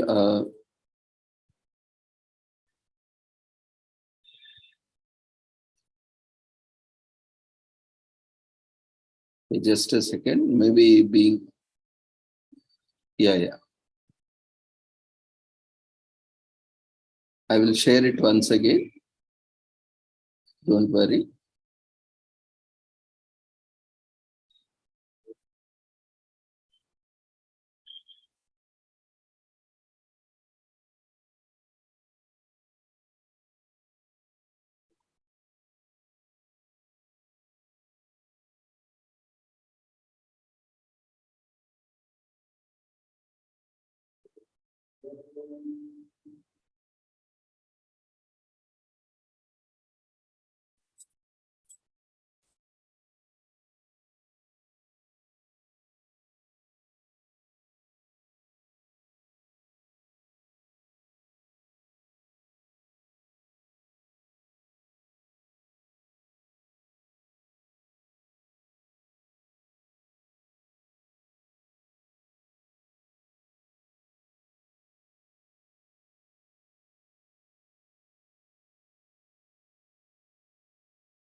Dear friends, we have raised the feedback form once again. We request everyone to quickly fill up the feedback form. And kindly stay back for the sessions. We have other eminent speakers and experts lined up for today's conference. Kindly stay. The final feedback form will be shared at the end of the conference. So kindly stay and provide your final feedback form, overall feedback form at the end of the conference. Those who are not able to see the form, you can just, if it gets accidentally closed, you can access the feedback form from the polls option. Or if you have any difficulty, you can just quickly log in and log out. Or you can, if you are using mobile or if you are using browser, then you may have certain difficulties in accessing polls if ad blockers or any such plugins are installed.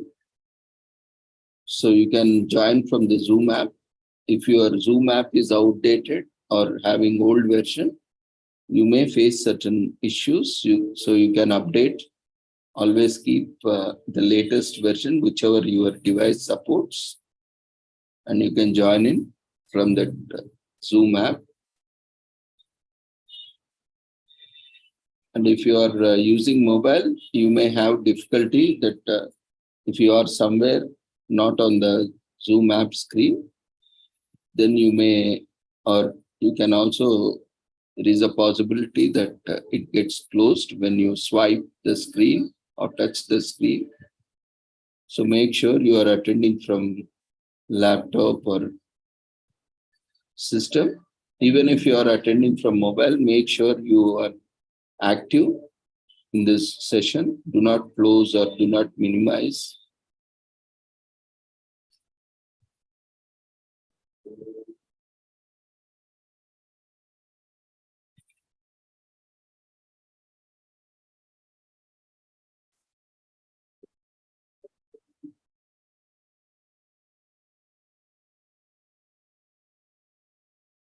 If you miss one or two feedbacks also, don't worry. Stay connected.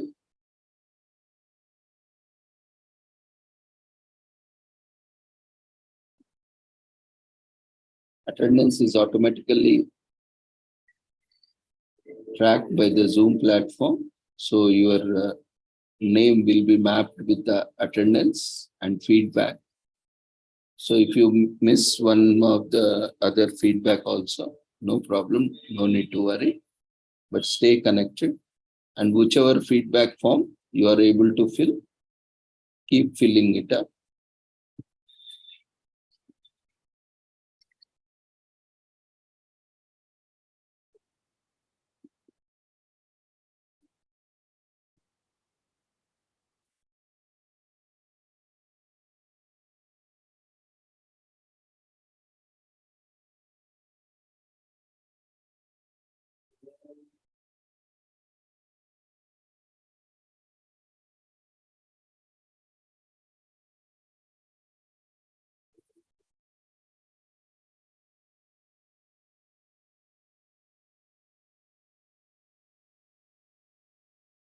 Next, we have with us Dr. Jayachandra K. He is Vice President, Pureth Foundation, and a very good friend of us.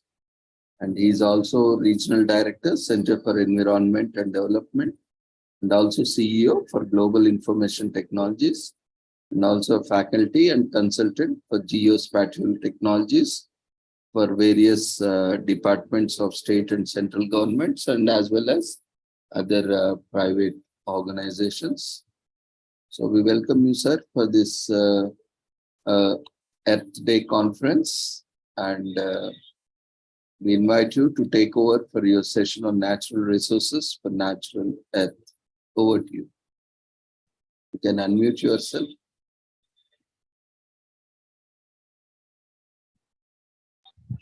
Thank you, Ravindra Garu. So again, it is a wonderful opportunity and a wonderful day, World Earth Day. I'm very fortunate to participate in this conference, and particularly giving me an opportunity every time speaking on this earth and resources. See, we are all aware how important the earth is, and we have been witnessing every year with the different themes, celebrating World Environment Day, and each resource we have a day. Forest Day, we have Water Day, we have Ozone Day. So these are all, that means how important and how much priority they are for human life. So it is, I feel it is the very high time that every individual, even from the age of just 5 to 6 years, when the kids start speaking, along with the mother, father, and whatever they first talk, they should also made a kind of habit to talk about earth and environment. So because that is the basic thing. See, we are all able to produce our own species, not only human being, every species on planet Earth. One of the fundamental responsibility of every creature is reproducing their own species on this planet. When that is the fundamental objective, then you should have fundamental responsibility of seeing this planet Earth a safe and in a right place with right environment and right living conditions for all creatures. So that is why I feel than the people who are mid ages and old ages, the people from very young age at school level, this is there everywhere, but it is not a serious subject. That is the bad thing that I do not know. We cannot blame anybody, particularly Indian culture, Indian education system. Though it is there, the desired importance or significance is not given. People are just behind. I am from a physics background, a physicist, doctorate in physics, but I prefer than my physics. I must learn about what is Earth. What is that I can contribute for this, sustaining this resources on this Earth for the next generation. That is very important. Then is your passion for any other subject. So the first and foremost thing that every student and every kid in this world must get proper knowledge, awareness, education about Earth and how the creatures on Earth live in harmony with nature, harmony with environment. That is called environment friendly living. These are the very fundamental things. I feel strongly that this present generation highly needs, and the focus should be, maybe the whoever the responsible department in this country, they should they should take care of this part. So this is very, very important. And as usual, every time I join in this group, and then again sharing few interesting things about Earth, and maybe I'll try to share my screen, because nowadays some content, some presentation, something, entire screen, yeah. Maybe I will also open one small, I don't know whether it is there or not. It might be changing sometimes, I do not know. Yeah, it is really as I expected, it got changed. It is not there.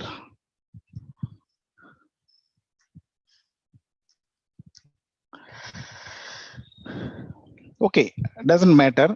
They are the simple things, like for example, Earth. What is the shape of Earth? And many people, I just speak very fundamental things today, because most of you are should realize that these are the things that I learned in my schooling, like that. Like, what is the perimeter, peripheral length at the equator?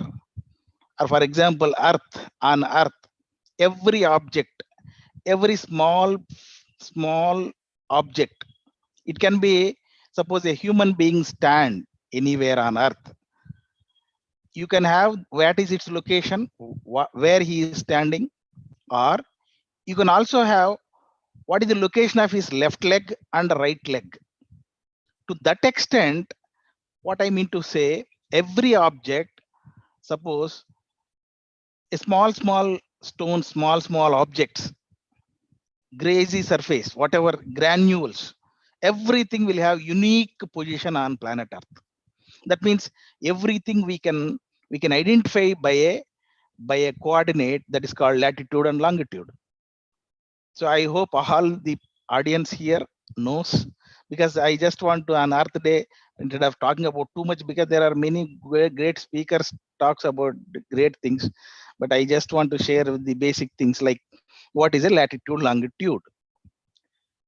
So everybody is aware the lines drawn from north to south. Maybe you people can, is the screen visible to all? Yes, Jayachandra garu, please continue. Good, thank you very much. So the lines that we take from north to south, so actually they are verticals, but the value it gives us is the x value, like a line passing from north to south through the zero x, 0 latitude and 0 longitude. Okay, that one, if you move either right side or left side, the next verticals like that, you will get a value that is called the x value.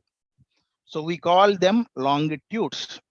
So from north to south, the lines, we call them longitudes, and the value they will give us, because when they are displaced from left and right from the zero position, from left side it will be minus values, from right side it will be plus values.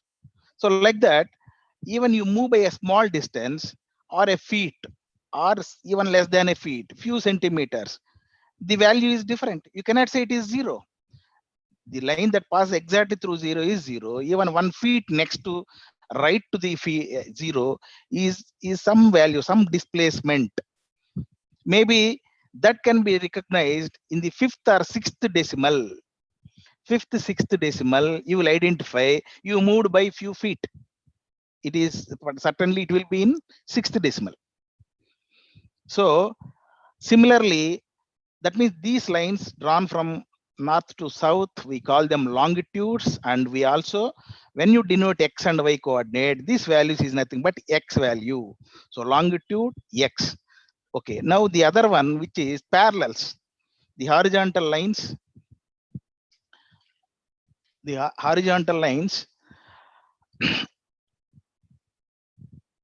exactly perpendicular to these verticals.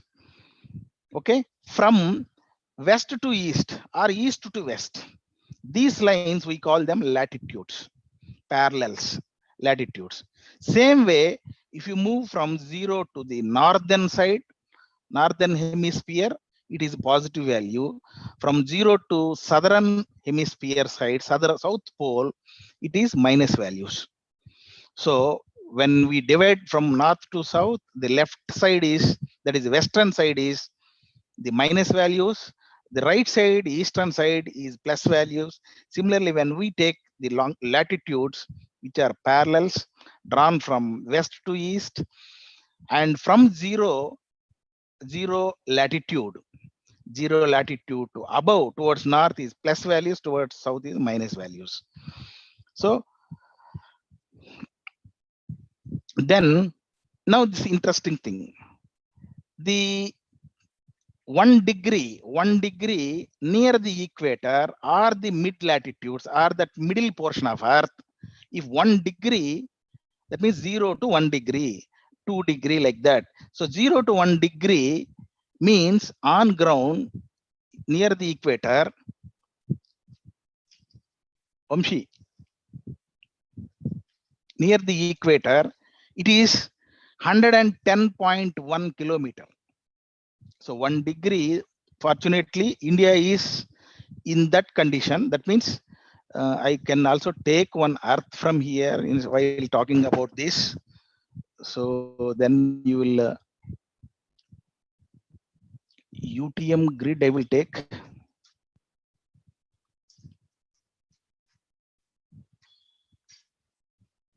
Yes.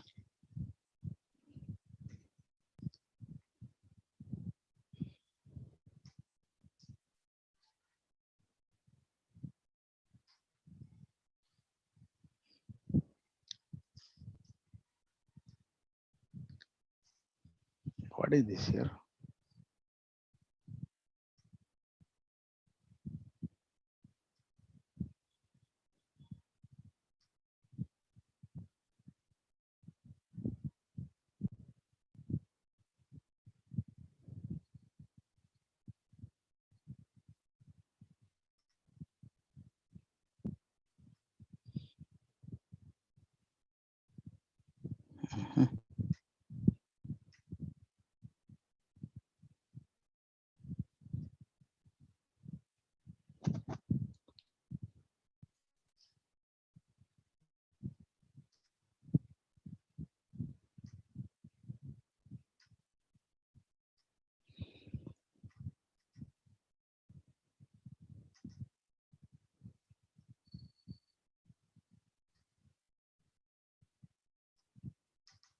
Good. Yes. Okay. At least this is little better. So now this is that 0, and this is that, you can see this line. This is 0 line. This one. So you can see our India is close to this. That means, so this portion almost 20 degrees top and 20 degrees minus from the equator, we call them mid latitudes. So this mid latitude area, the distance from 1 degree, this is 0 from, for example, you see 602, it will be divided into, this is a UTM zone, Earth divided into 60 longitudinal zones,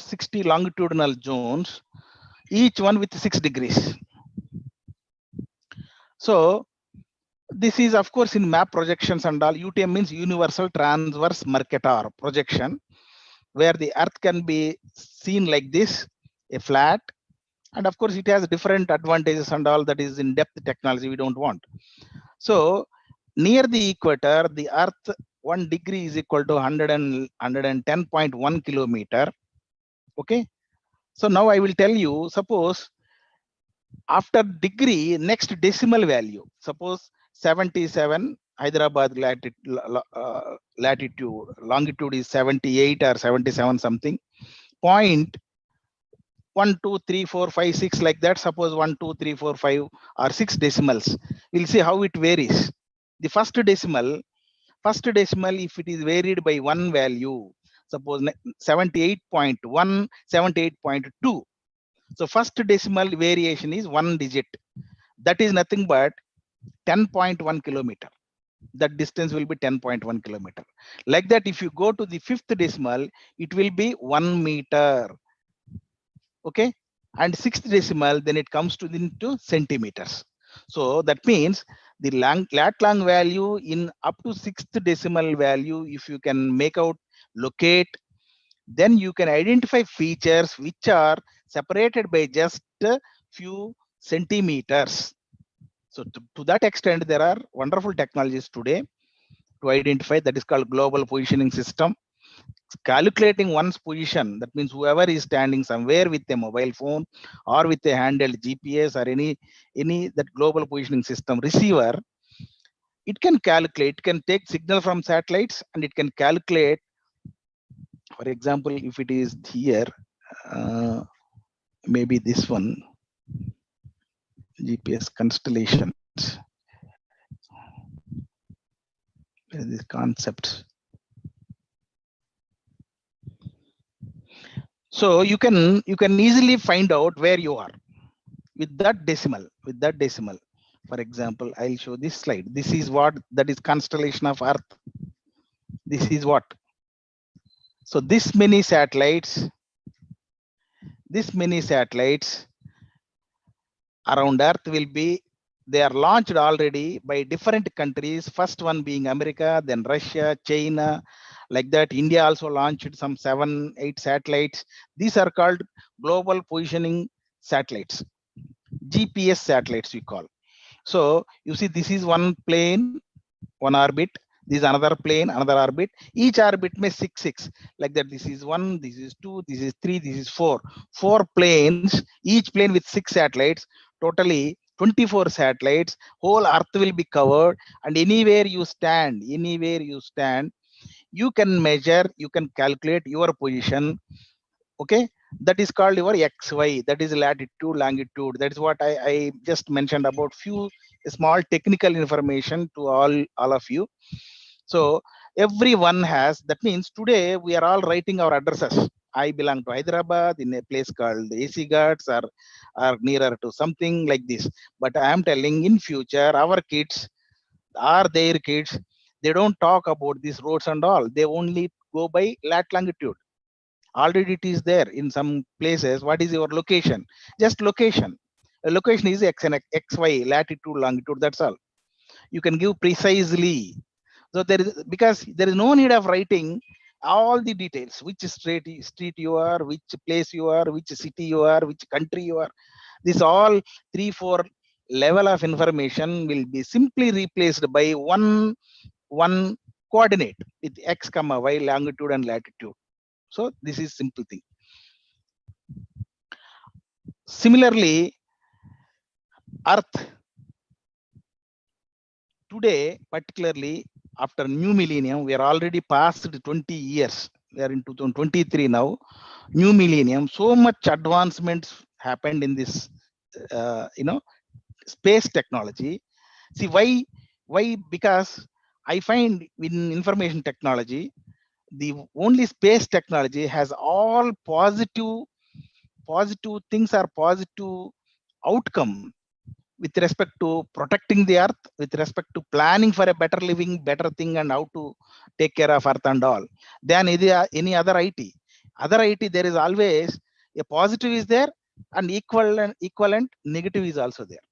But in geospatial technology, what is that? See, for example, I hope you will see this.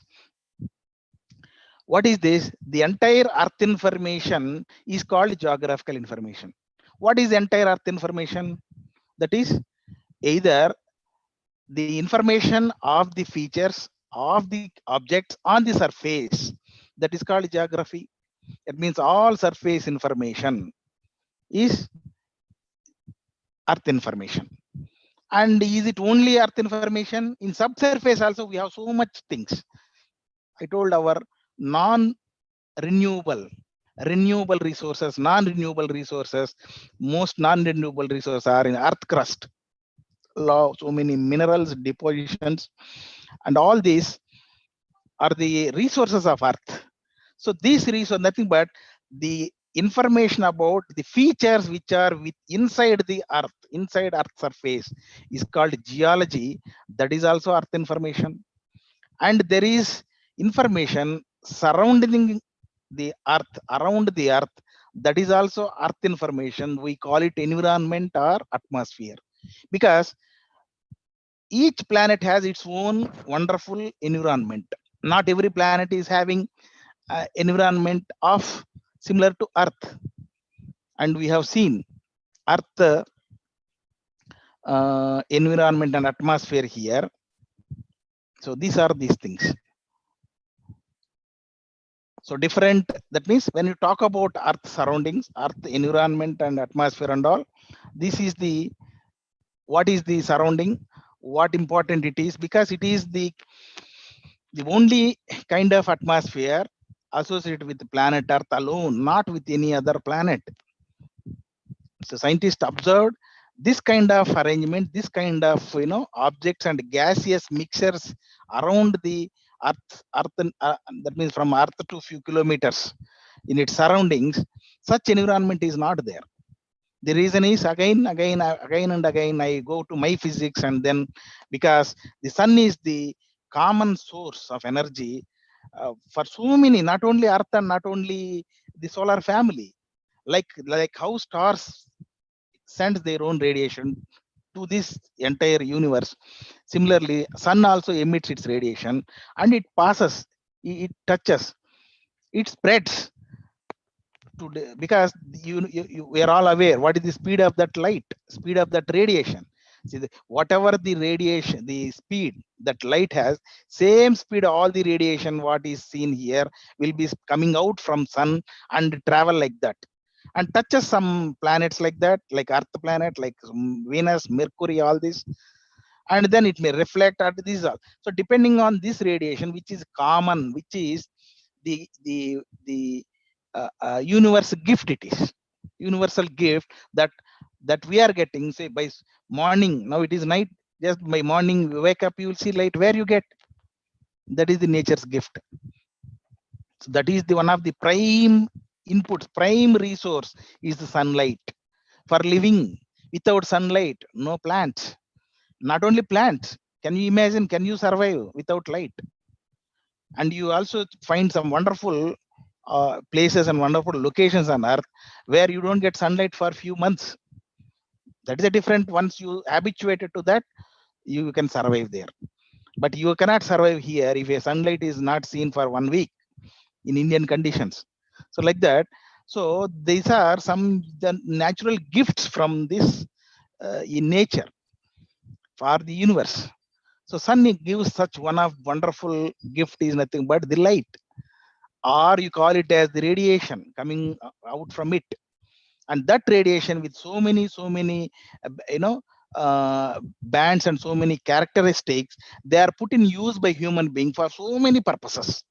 See, few things are dangerous, which are stopped by ozone layer. This is ozone layer. This is called actual cloud. Close to earth within troposphere is our cloud which gives rain, that is close within troposphere, that means first layer only. But above troposphere, between stratosphere, the layer is called ozone layer. This is the layer that is like a lifeline for earth, because it is stopping this.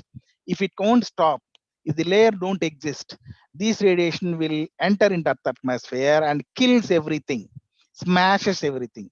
So that is the reason the other planets, there is no this kind of life, this kind of environment, this kind of suitable living conditions for life, not only human being, for all creatures. So this is one important concept that everybody should aware. So though it is little scientific, but if you, the way you explain, not a kid can see the light. Not a school student can understand what is light, what you are there inside a room and go outside the room. Can't you observe what is that? That is what you see, that is called physics. So you can easily show with live examples. And that is how you need to explain. So imagine, if ask the kids, if sun stops, sun disappears suddenly, what happens to us? So these are the interesting things that we should imbibe into the minds, young minds. So then certainly very interesting science, or whatever you call it. Many things are there. I don't want, because my time is already over. I think 7:30 to 8. I don't know, maybe 15 minutes late I joined. So like that. See, there are so many things that you have on this planet Earth. And I was mentioning about the new millennium has witnessed a wonderful advancement in space technologies. Why this advancement is, we can have the information of surface of Earth or subsurface of Earth or information of Earth very detailed. The 2020 or 2000 year before, we could not see the Earth features in detail. For example, I'll just take you to a small interesting thing. See the virtual Earth. Let us see virtual Earth. See, that was not there before 2 millennium. Now it is there, that you can identify what is there at your land, what is there, where is your house, what is happening here. There was a resource. What happened to this? It was how it was in 20 years back, how it is today. So this is the greatness of this geospatial or the space technologies, I can say. The advancements, developments in space technologies that made that see, for example, sitting, there are many Indians in this participants. How many of you might have seen all parts of the world? How many of you have gone to the Egypt, have seen something else, some corner? very difficult. But sitting here, sitting at your own place, you can go to any place. I just mentioned Egypt. Let me go to Egypt. EGYPT. Yeah, okay. We'll see. We not everybody will go there, but at least we'll see now. You go to Egypt, where it is in earth. Okay, this is Egypt. You see, there is no greenery here. There is no green. There is no vegetation. But still, people are living. People are there. You see here. Maybe some place you have to find in Egypt. Now coming close to this is the green area. Certainly you will find some towns here. You see there is a small hamlet or some structure here. See this is some structure. Yes, I got some town here or some habitat here, some place here. How they build houses. See how you can see. So you are familiar with your own place, but you do not know how the other part of the world is. You see how the crop patterns here.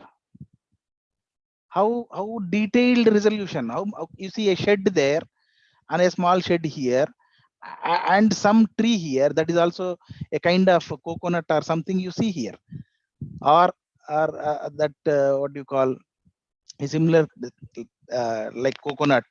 So you see the trees, the land parcels in detail, the structures, so many things like this. You go for anything. Now let me check that what is that Egypt pyramid. Let us see. Oh, it is taking us to there. Yes, Egypt pyramids in. Okay, that is a place. But you see, this is the pyramid. We never been there, but at least we can have a virtual view of it. A virtual view of it. I can say now. I just in the beginning class I told. So the top is north, the bottom is south. Now I can say the pyramid north side, there is a parking place here. You can keep your vehicles here. Okay, like this. And this is the road where you are coming, and what is the city, and where is the airport, where is the bus stop, or whatever it is. So everything you can see it here. So that is what I am telling is, there is so much development, so much things that we have today. See, few years back, people, they don't know, only they know their just neighborhood. But today, a person, there is no bounds, no boundaries to know about earth, whatever corner it is, wherever it is, because of great resolution. Satellites achieved 0.25 meter, that is 25 centimeter resolution photos you can capture from space. You see, now you can count how many vehicles are there at that time parked here. You can count it. You can count. This is the level. So what else you want? That means, see, when this kind of development advancement is there, we should use such technologies advancements for the positive life and positive, how to sustain, how to protect. Suppose you go to Dubai a few years back, how it was. Why to talk? Go to Dubai. We can go where it is. Yes, Dubai, UAE. We'll go very quickly from here to here. That's all. As if the flight or anything also cannot go with so much fast. See, now I will show you some interesting thing. See, the wonders, one part of the world they are doing. The same way, the other side, the people are destroying this earth. For example, if you see in Dubai, some natural creations like creating hills, creating green spaces which were not there earlier, but today they are there. You can see what is this. This is water. These are all some vegetation here. The vegetation,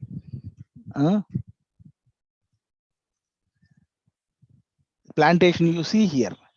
These are the trees. These are the plantation. Now I will just show you here. Even I'm first time seeing. I'm not something I already seen. I will show you historical image of the same place. This is 23. Suppose if I go to few years back, yes, Tolme also it is there. Maybe this is a plantation area.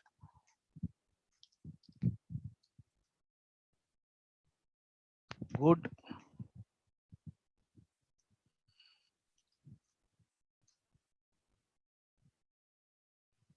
Okay, here the imagery is not there in 85. Started with 7. So we can see here only you see here how it was. See this only. How it is and how it got converted into green spaces. The trees which were not there. See, we with good soil resource, we are not able to sustain the green cover and all. But with some great, vision and things, they are raising, they are increasing. These are all just like barren lands now converted into green spaces. So much development. These are all you can witness. Not only here, you can see this the buildings built up and all here, which is created in oceans. See, these are in the built up inside the sea. This may not be there earlier. Let us see here. See, there is nothing here. Now you have structures here, or we will go to some other. Yeah, this is see, these are the wonderful developments. All the world people, they are buying flats here.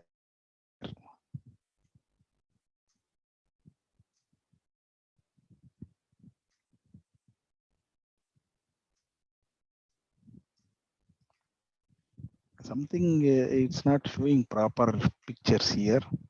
22 and all. There was beautiful buildings also. This is all the artificial creation. Nothing is there. You see here. These are structures are coming up here.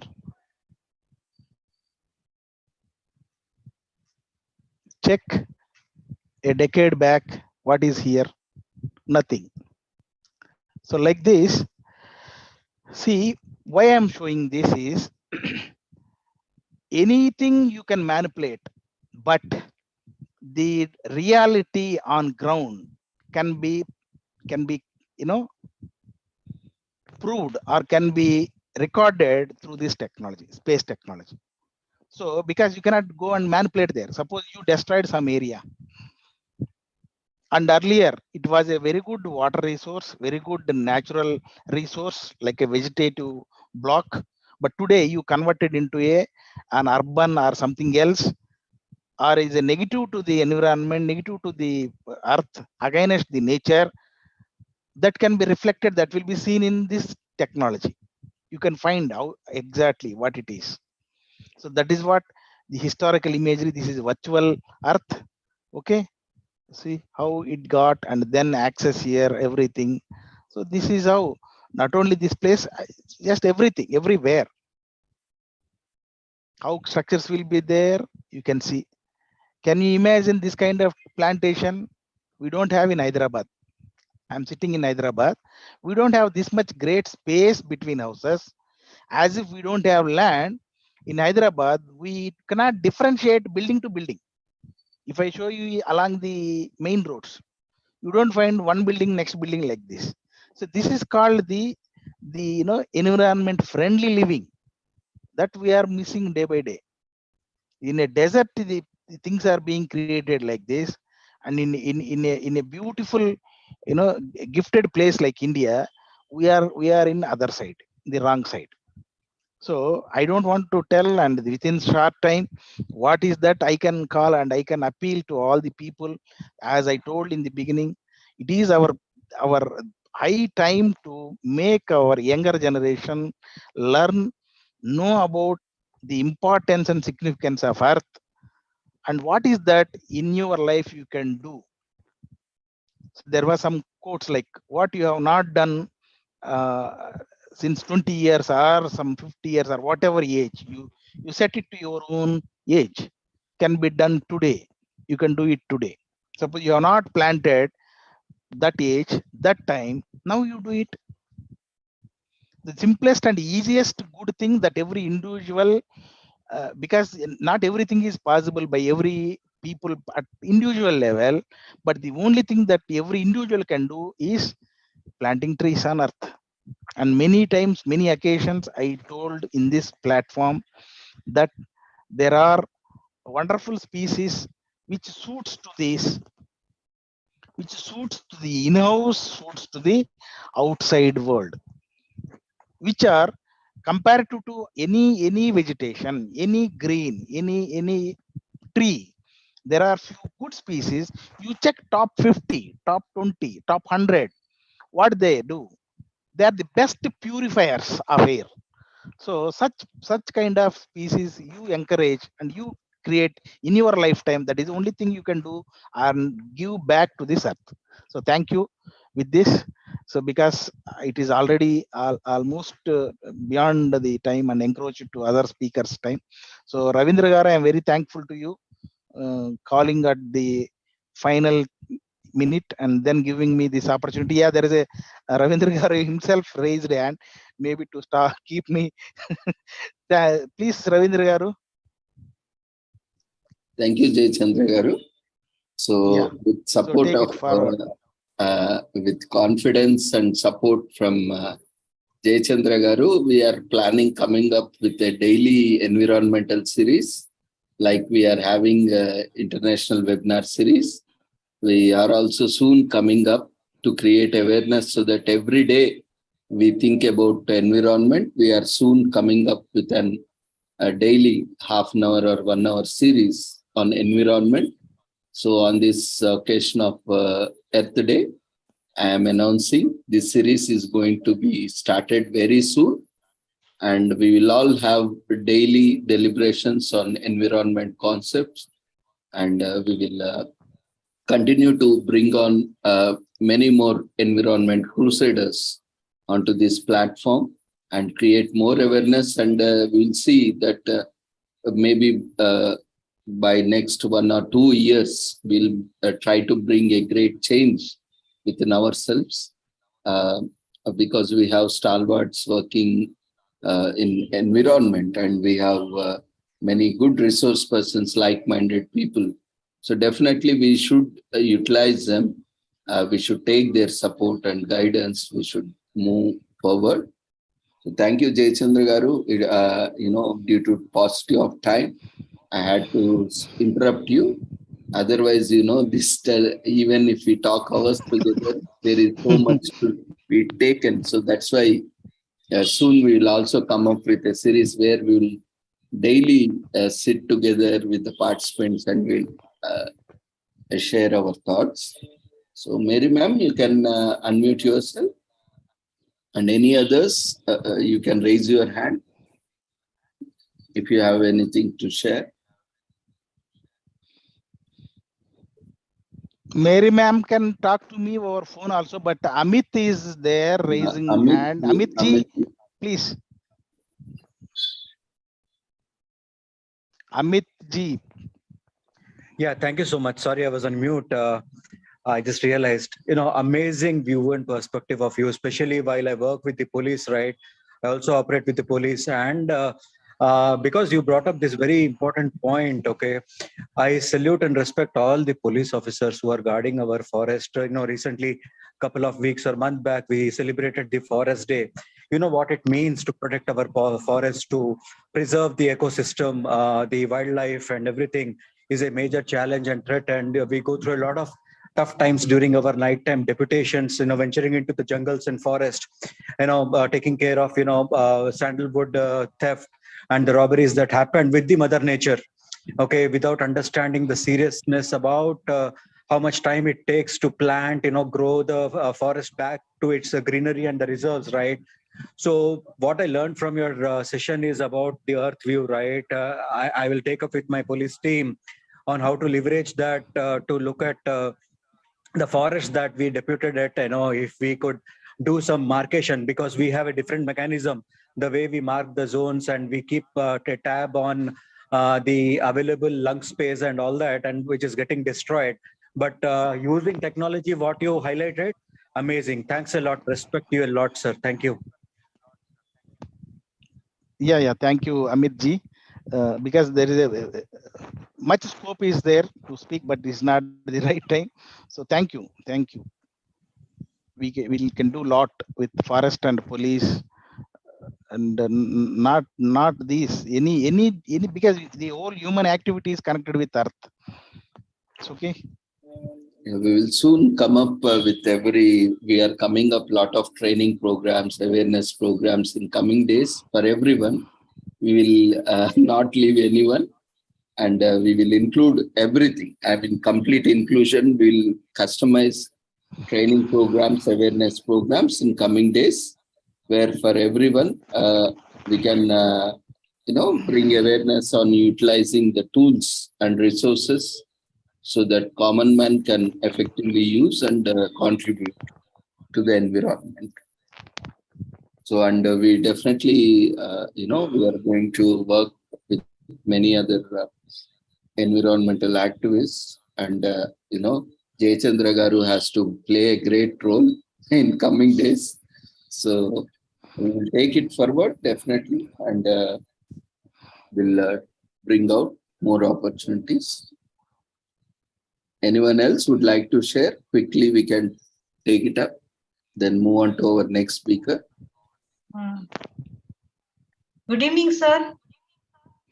Mary Madam, Hi, sir. being host, we don't have time for us. We can speak over phone also. I know.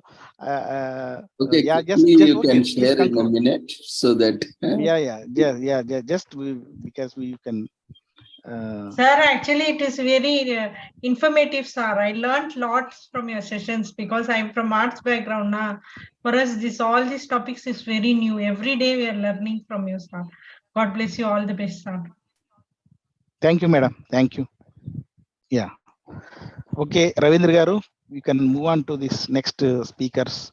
Thank you, Jay Chandra Garu. It was very insightful and the practical presentation for all of us, and look forward for more sessions. Right, sir. All okay, this. sir.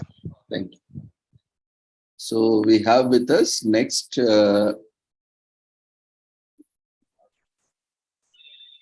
Hello. Yeah. Hello, sir. Good evening. Good evening. Sir, this is Dr. Gyaneshwar from commerce background. Because of topic I have interested, that is why I attending this session. Okay, sir. Thank you for joining. For giving protection for this ecosystem, and day by day this pollution is increasing. I suggest through this platform, is how much our government will implement or not, I don't know. Government everywhere they are giving the free.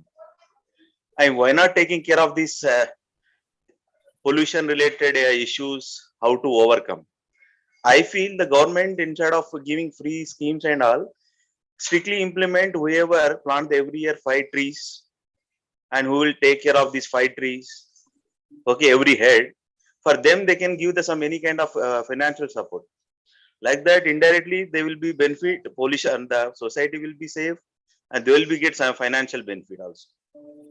Wherever we are, it is we have a not a short life, not like it is the future is uncertain. How many years we can live on the earth, or we don't know. But if we are keep on silence like this, the future is very bad for everyone.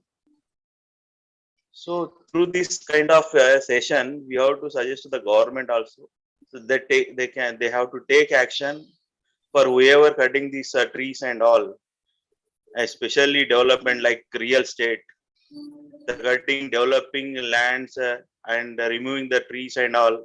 removing the trees is very easy, but planting one tree and taking care of years together is a very difficult. So, but I feel like that bad about this situation of the government also and public. What kind of action will take over towards this one? Thank you, Gyaneshwarji. That's what, yeah, we all see, lakhs and crores of rupees are spent on advertisements through various media. Yes, sir. The change has to come from ourselves. Government, who is the government? Government is by the people, for the people. No, we are the government, actually. We are the government, but coming to we are the government, but the government not insisting them to, why you are cutting these trees? No, that actually, we need to understand different perspectives. Actually, we cannot completely blame the government. I am not supporting government or I am not opposing government. Here, the problem is, because I am also a psychologist, behavioral professional. So we need to understand, like, by blaming someone or by blaming ourselves, we are not going to arrive at a solution. So we all need to work together. So why not creating such kind of awareness program to the people? Awareness is being created, as you rightly pointed out. Awareness is being created. We see a lot of ads everywhere. You see, on media, social media, and even hoardings, not to use plastic, and many laws are there, acts are there. We are coming up. Even instead of government giving permission to them, that kind of industry, sir. No, see, there are two aspects. One is development is necessary. Other thing is sustainable development is also necessary. Yeah, sustainable development is very, very, very important. So for that, what we need to do, first of all, we to see a simple, as you are from commerce background, I did my MBA long back. So we have, this demand and supply, right? Once there is no demand, there is no supply. Now it's in our hands. Stop buying plastic, stop using plastic. And even if government gives also permission, no one will manufacture now because there is no demand. Yes. So that is what we have to bring from our side, and definitely single-use plastic has been officially banned by the government of India. Yeah, sir. I am also taking that. Yeah. So again, there was a representation from the production houses because what to do with the leftover stock. So they said no manufacturing of single-use plastic. Yes, sir. But whatever the stock you have now, you can dispose it off. So that is the plastic that is being circulated. But over a period of time, even when produced single-use plastic is consumed, there will be future production of this single-use plastic. Already law has been passed, and even on the request of production houses, only is there any deadline towards using that kind of plastics in our society? No, actually, deadline, I mean, we should not use. And that, we cannot impose. In fact, 500,000 rupees fine was also imposed by municipality, and in various municipalities, they also, imposed fine also. But that didn't bring change on among us. No? We are still using. Yeah, that is why I'm talking about. So the change has to come from our side. Government has taken initiative. It said clearly, it gave to the commerce, industry chambers that no further production, manufacturing of single-use plastic. Now it is clear. Now the act is there in place, law is there in place, and they cannot go ahead, with the better interest of the environment. What we have to do, whatever is left out now, because it's a huge loss for the manufacturer. Again, they will go bankrupt. Again, it is a great loss for us only because bank money is lost. That's bankrupt testing. So what we can do is initially we will slowly stop using so that whatever is left out, that also will be consumed in In the meanwhile, we will slowly bring the behavioral change. We'll Yeah, bring that's more also very good. awareness, and slowly we can bring the change. And even if someone doesn't want to change, also there is no single-use plastic available in the market. Yeah, sir. Who is going to produce? Yeah, that's Now it is compulsory, sir. yeah. So now what we are doing is slowly trying to request. Now later on there will be imposing. Like if you use, then we have to use our law. Yeah, Again, yeah, anyway, there is no availability. yeah. So definitely people has to move. There is no choice now. There is Yeah, choice. So people are still using. yes. So that's how, sometimes the government cannot also strictly impose, because again, if there is some opposition from the public, what they can do, irrespective of any party or any government. No? If it is comes public, any any opposition, like any issues, but it is better for public only, na sir. One time or 1 month or 1 year, the government will be blamed, but over a life that will be benefit public only, na. Yeah, definitely. I mean, that is happening because a lot of environmentalists, now we are seeing, a lot of issues are there, and we are started discussing, and we will coming up soon with the series. Daily we will be discussing on various issues, challenges, and also solutions. And all this report, see this, since 1.5 years we are conducting sessions commemorating Azadi Ka Amrit Mahotsav. And after this next 3 to 4 months after conclusion, we are going to submit a report also of all the proceedings, all the papers and outcomes to Government of India and various authorities. So that at that time we can come up, maybe there might be some impact. So that's what we are inviting everyone to join us, join hands with us, and come up with research and presentations, so that when we prepare the compendium of all the sessions for 2 years, then we will have different disciplines coming together, and we'll also list all the presenters, participants, and their support, so that it will have good weightage for the report. Good report, and good report will be come out.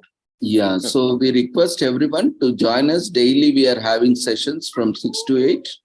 You can join as per your convenient day. You can come up with your research, and you can present, and we'll all together, because these 2 years, whoever is joining us are all one family. We together as a family, we give representation through our publication, and that will be coming with an ISBN number, and that will be useful for you also. Yes, sir. So it will be a collaborative effort from everyone to the government as well as to the public also. Right. Thank you. Good work, sir. Thank you. So without taking much time, our speakers are waiting. So it's all right. Proceed. Yeah, thank you for sharing your observation. Thank you. We have P. Satyanarayana ji. He is Deputy Commissioner of Forests, retired, AP Forest Department, and he's also served as Technical Officer for UNDP GEF project on mainstreaming production sectors into conservation of East Godavari River estuarine ecosystem. And he also worked in wildlife wing of AP Forest Department, subsequently worked for Andhra Pradesh State Biodiversity Board recently. So thank you, Satyanarayan Garu, for accepting our invitation within short time and joining us, for gracing us on this wonderful occasion of Earth Day. Over to you for your session on conservation of native vegetation along with soil. Thank you, sir. Good evening. All of you, happy World Earth Day. I am very happy. I am very glad that I have been given an opportunity to express my opinion on this Earth Day. My topic is conservation of native vegetation along with soil. As the earlier speakers explained, the life supporting nature, as with the life supporting nature of Earth, several life forms have evolved. And geologically speaking, until recently, we have been one among with them. Recently, with socialization, we have come out and we are living separately. And the main thing is we are viewing the other animal forms and plants with our human eye, but not in the true perspective of nature. So in that we are going for usefulness. One example I will tell you for clarification. Teak tree is having a very good timber value and its durability. The teak platforms built 2000 years ago are still existing in Pataliputra, Patna. So with that, we try to introduce teak in our area. We have cleared off all our rich mixed forests of native species and introduced teak because of its economic value and its usefulness. And soon we developed teak techniques how to raise with seed and stumps. And we have grown huge extents of teak plantations. Now still we are also having. But the result is we have lost the plantations. Because of their economic value, the plantations were cleared. Later, the land also been encroached upon. So that is the lesson we have learned from our past management. So it is important the native plants, how they have evolved, basing on the local soil, parent rock, they have evolved over millions of years. So they can withstand well. They are having right to exist. But what we are doing because of this high productivity or the resistance to these diseases, we are introducing alien species. Suppose now I am stationed at Guntur. Here the most popular native species is neem and Jammi, semi, Prosopis spicigera. But so if you want to raise trees here, these two species are other species which were existing in this area should be given preference. But what we are doing is we are going for some fast growing species which are not having economic or ecological value. That we have to take care of. Keep in mind while taking up plantations. And one more thing, we are thinking of planting, making it green.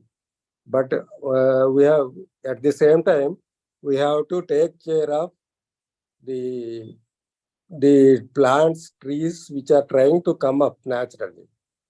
First thing we have to do is we have to protect the existing plants during crisis period, that is in summer, by giving some watering or something like that. And we have to give aid to the existing natural regeneration. And only where such regeneration is not there, we can take up plantations. And trees and other species, we have to protect wherever it is there. It is our responsibility. Otherwise, as earlier speakers said, without oxygen or without the indirect benefits trees are giving, it is not possible to for the life forms to survive, and more so in case of human beings. So how to protect who has to protect the earlier also there is a discussion. Government has to protect, people are to protect, local governments are to protect. Who has to take care? So people must be aware. Slowly we are moving away from the nature. In the 30 years back, 40 years back, early in the morning with the just they used to call as cock raises and crows. They used to go kodugusinappudu. They used to go to fields and work in the fields and come back. Now that system has gone. To some extent, missionaries have come. The missionary mechanization has come, and we are doing that. So everywhere, this to protect this biodiversity Act also has come. Forest Act has come. Wildlife Protection Act has come to protect wildlife. But but people must have understanding, and people must know the importance of protecting them. That sense if we have, so naturally things will be on track. So as per Biodiversity Act also, biodiversity management committees, various structures have been formed. National Biodiversity Authority at the national level located at Chennai, and it is looking after the entire nation in conservation of biodiversity, native plants, native animals, everything. And in states, as per the Biodiversity Act, state biodiversity boards have been constituted. And coming down, district biodiversity committees, mandal level biodiversity committees in Andhra Pradesh, village level, local bodies, panchayatis, nagarapalika areas, municipalities, municipal corporations, all are supposed to form their biodiversity management committees, and they have to, as per the mandate of the Biodiversity Act, they have to prepare a people's biodiversity register. People have to enlist what life forms they are having, how many in number, to what extent they are having. And one thing we have to remember is everything in life, every life form, whether plant or animal existing on earth, has got its own role. We cannot eliminate anything.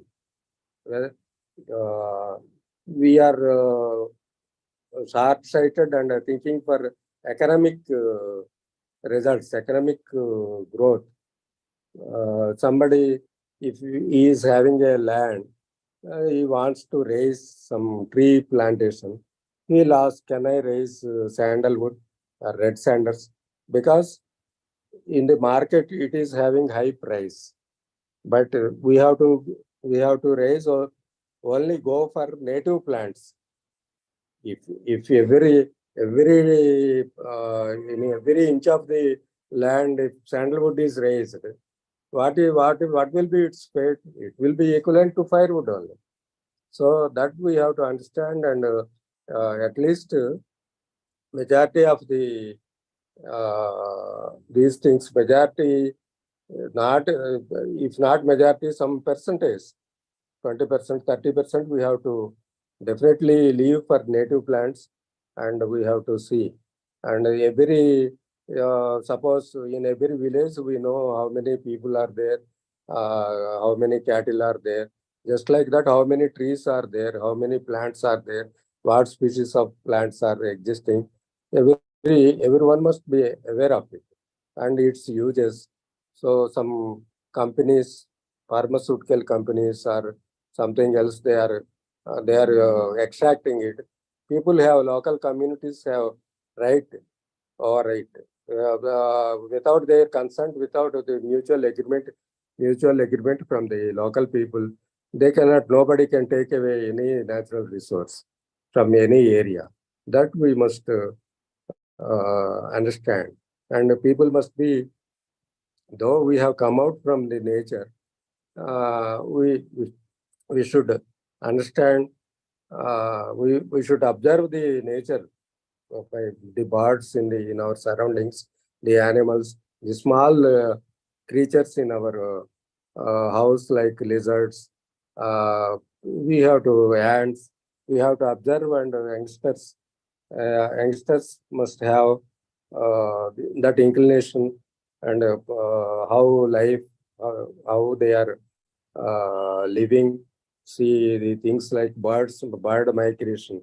Birds, they are flying over to large areas from Siberia. They are coming to India during our inhospitable climates, and they are going back. So these things we observe, then we can understand the importance of our fellow living beings, our fellow living beings, plants and other animals. Plants especially, we are thinking of harnessing solar energy and without causing pollution and all. So plants, as we know, they get they utilize solar light and light from the sun, and they prepare their food without moving anywhere. And they are primary food items for many animals. That is the role they play, and they act also as carbon sink. So what we are doing mistake, what we are doing causing damage, they are silently rectified. So if the trees, native trees are not there, it would have been difficult by now itself. Even by now itself, we must have reached the critical point of non-existence. So these things we have to understand, and we should be careful. We should be cautious in eliminating the native plants. If we introduce something, Prosopis juliflora, they call it sarkartuma. We have brought it from outside. Such things, they invade the areas, and they suppress the local species, and they cause a lot of damage. Nowadays, in the medians of the roads, some Conocarpus, some South American plant or something like this, Conocarpus lancifolia, something like that, they are introducing. They are calling it oxygen plant. Not because it is very good for the environment, but because it can be easily grown. The nurseries are growing it. So we should go on insisting for the native plants like this neem, tamarind, mango. Such plants, if we insist, nurseries also will produce the same thing. But we can have small quantities of small number of ornamental plants for our aesthetic this thing. But most of the places, in every house, we used to have small 5-6 trees, like orange, guava, and all. Nowadays, the trend has changed, and everything we are concreting. We should not get any splash of mud during rainy season also. That is our tendency. Though our concrete walls are radiating, and we are suffering from diseases and all. That we have to understand. The unnecessary things we should not do. We should not sacrifice, as earlier speaker said. We are sacrificing in the tree growth and also very good agriculture lands for the sake of real estate. That is not going to occur in the immediate future. 2 years, 3 years, we are not going to build anything. But they are earmarking. They are making, suppose an agriculture land is 1 lakh rupees an acre. a house, a real estate, this thing will be something like 20 lakhs an acre. So for that, they are converting the areas surrounding to habitations and leaving them idle or clearing occasionally so that they will give good look for they will get prospecting buyers like that. But at the same time, what we are losing, we have to understand, and that everyone right from schools, we have to educate children, people, and all, and observation also. We start what is the biggest bird in the world, what is the fastest animal in the bird, what is the not like that, but we have to observe what is the bird nearest the living with, to me, and how it is living, how it is moving, how it is feeding, how it is rearing its kids. And that if we are observe naturally, the interest will be inculcated in us. That approach should be different, starting from ourselves, not far away. Just seeing in the internet some animal in the South America or this somewhere else. But what is moving around us, we have to observe, we have to preserve them, and see we are doing moving towards natural farming. Natural farming is nothing but this depending on the native vegetation. We are unnecessarily using lot of pesticides, just like see for small headache or slight temperature, we take antibiotics. We useful beneficiary organisms also will die in our body. Like that, we are spoiling the soil.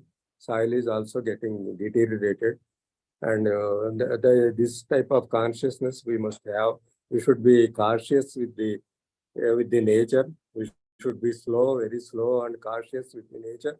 We should not immediately change the vegetation or introduce whatever we like or whatever we are impressed with. We should allow native species, native plants, native animals, native things to prosper, to exist, just like they have got right to exist. That is very essential for maintaining the balance of nature. So with this, I conclude my session. Thank you very much for giving this opportunity to the organizers, Dr. Ravindra Garu. Thank you very much. Thank you, Satyanarayan, for rightly pointing out, as you have rightly pointed out, we are introducing new species or new breeds or new varieties, but how far they are sustainable and adaptable to the present environment and how they are contributing is also important. And various aspects you have raised. Thank you very much. And we request participants to share your observations. If you have any queries, you can raise your hand, or you can use chat box, or you can unmute yourself.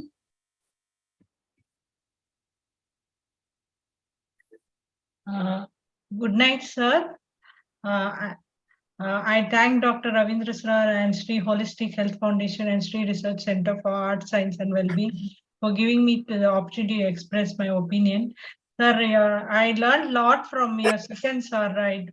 Because this topic is new to me. I learned a lot of session. I went back to school days, geography. We learn now vegetation and also it made remind me a lot of my school days. So very impact presentations. A lot of experience is shown in your presentations, sir. Okay, thank you. God bless you, sir. All the best, sir. Satyanarayana గారు నమస్కారం అండి, బాగున్నారా? నమస్కారం అండి. Task force salute sir, thank you. Thank you. Thank you, Mary. Thank you, Amitji. Anyone else, if you have any feedback, suggestions, you can quickly take it up.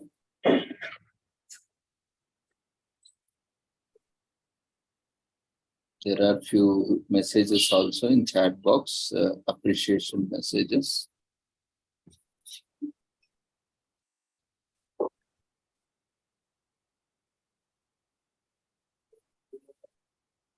From Samsung Galaxy, kindly share your name because it would be difficult to map your attendance again at the time of certificate generation. It would be, there would be some challenges. So you can mention your name in chat box. We will rename you if you are unable to rename yourself. Thank you for your appreciation message. Narsanna ji also has shared.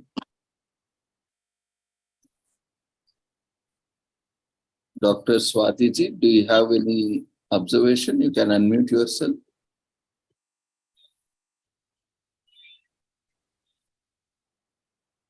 Okay, I think it is very well taken and very well understood.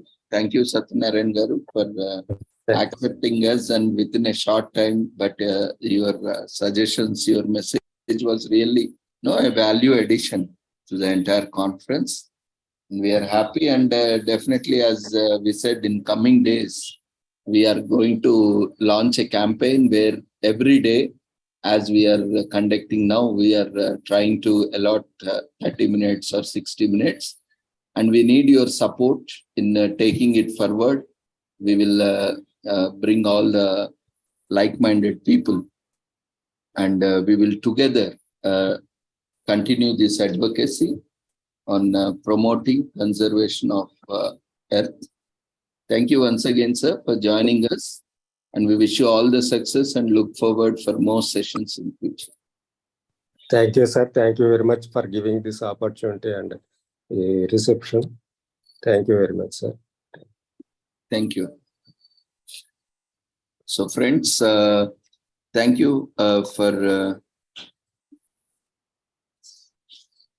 there is one query. So from Dr. Haimawati, sir, suggest some alternative measures for protecting forests. Yes, forests, they have been experimenting. Previously, forests have been maintained by Forest Department, and other forest areas in the control of revenue, those forests have been controlled by Revenue Department. Now, it has been found that the communities around forest areas must take interest, otherwise it is difficult to protect the forests. So, giant forest management system has been introduced in Andhra Pradesh, community forest management system. Certain areas nearing to their habitations have been kept under the control for protection, and the benefits from the usufruct or revenues from those areas are being shared with them. In case of non-timber products like bamboo, BD leaves, the benefits have been directly shared to the communities who collect them. That is this thing. So people around, it is not the departments, it is for the people. People are the real owners of the forest. So the communities must realize that it is their wealth, and they have to guard, and they are taken into the fold of the Forest Department for the protection of this thing, in case of forest as well as animals, wildlife protection also. So that is the method they are now practicing.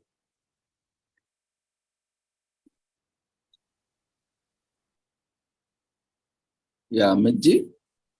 Yeah, I would like to add to the valuable comments shared by Dr. Garu, Satyanarayana Garu.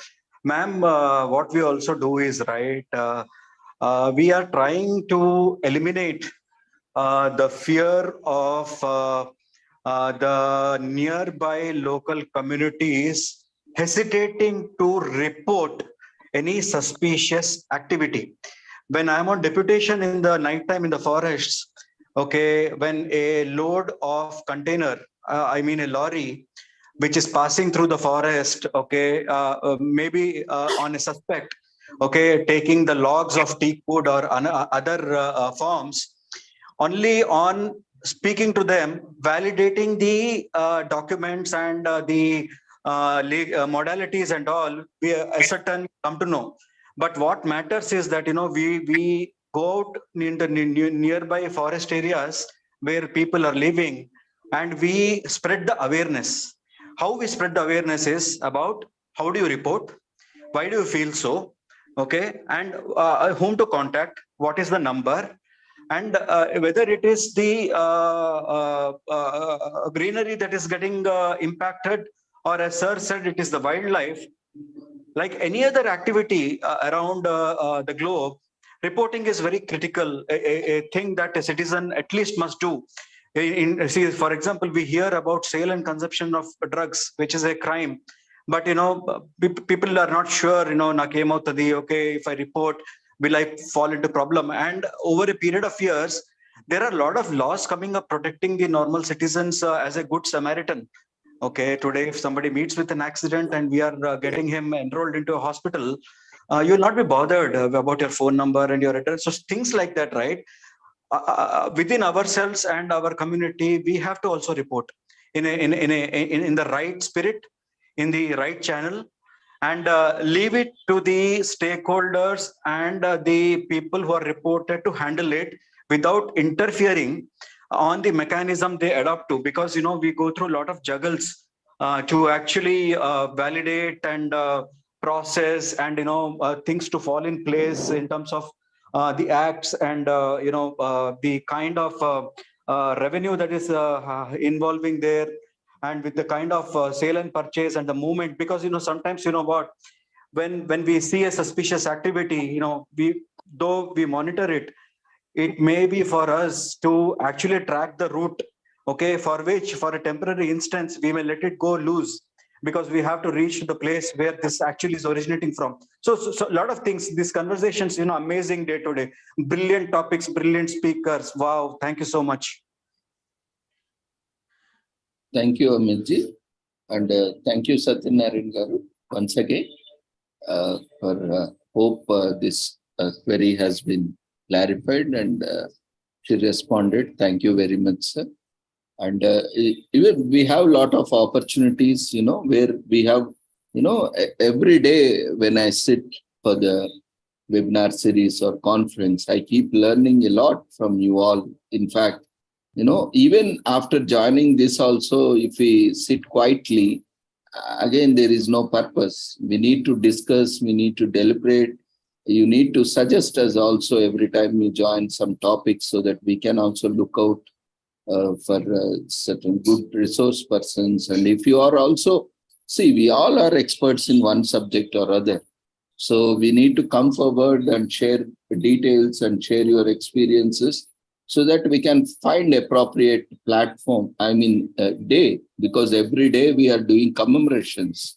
So every day we are commemorating one day or other day. So at least in 365 days, we will get one day which is very much related to us, and where we can, have a dialogue or a discussion on such things. Definitely in coming days, on 27th, we have Psychology Day, and we are having conference on psychology. We can talk about, various counseling, behavioral issues. So we invite you, everyone, to register. And if you want to talk or make a presentation, feel free to register as a resource person and contribute to the conference. And in coming days also, daily 6 to 8 we have. So you can join on any day and feel free to share your research work with all of us. We are always welcome. Entire platform is free. There is no single price to join or present, because we want everything, to be affordable, accessible to everyone. And we do not raise any funds also. We do not take a single price from anyone. And the entire platform is free, open to all, accessible to everyone. Whoever has a kind heart to contribute, they are welcome. Definitely, sir. Thank you very much. I will be associating. in Thank you. future. Thank you, Satyanarayan Garu. So we will move on with our next speaker. We have Karnakar Reddy Garu. He is a former head and director, scientist from India Meteorological Department, IMD, Hyderabad. And he is also former head, ISSD, and Deputy Director General for Administration at headquarters in New Delhi. And he also served Indian Air Force and also, at various levels. So we are very fortunate to have senior experts on different subjects on this wonderful occasion. So we welcome you, sir, for your presentation on heat waves and trends and prevention and management. Over to you, sir.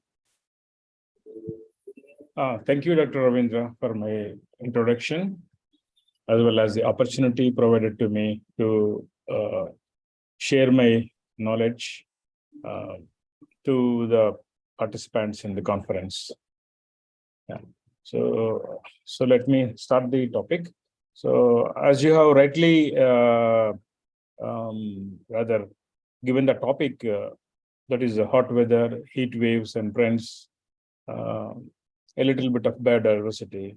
Yes, this is a season now with us for next at least 1.5 months more. We have summer season in India, so we do have the effect of rather bad effect of hot weather and heat waves, which sometimes are very dangerous, even fatal to humans and animals also.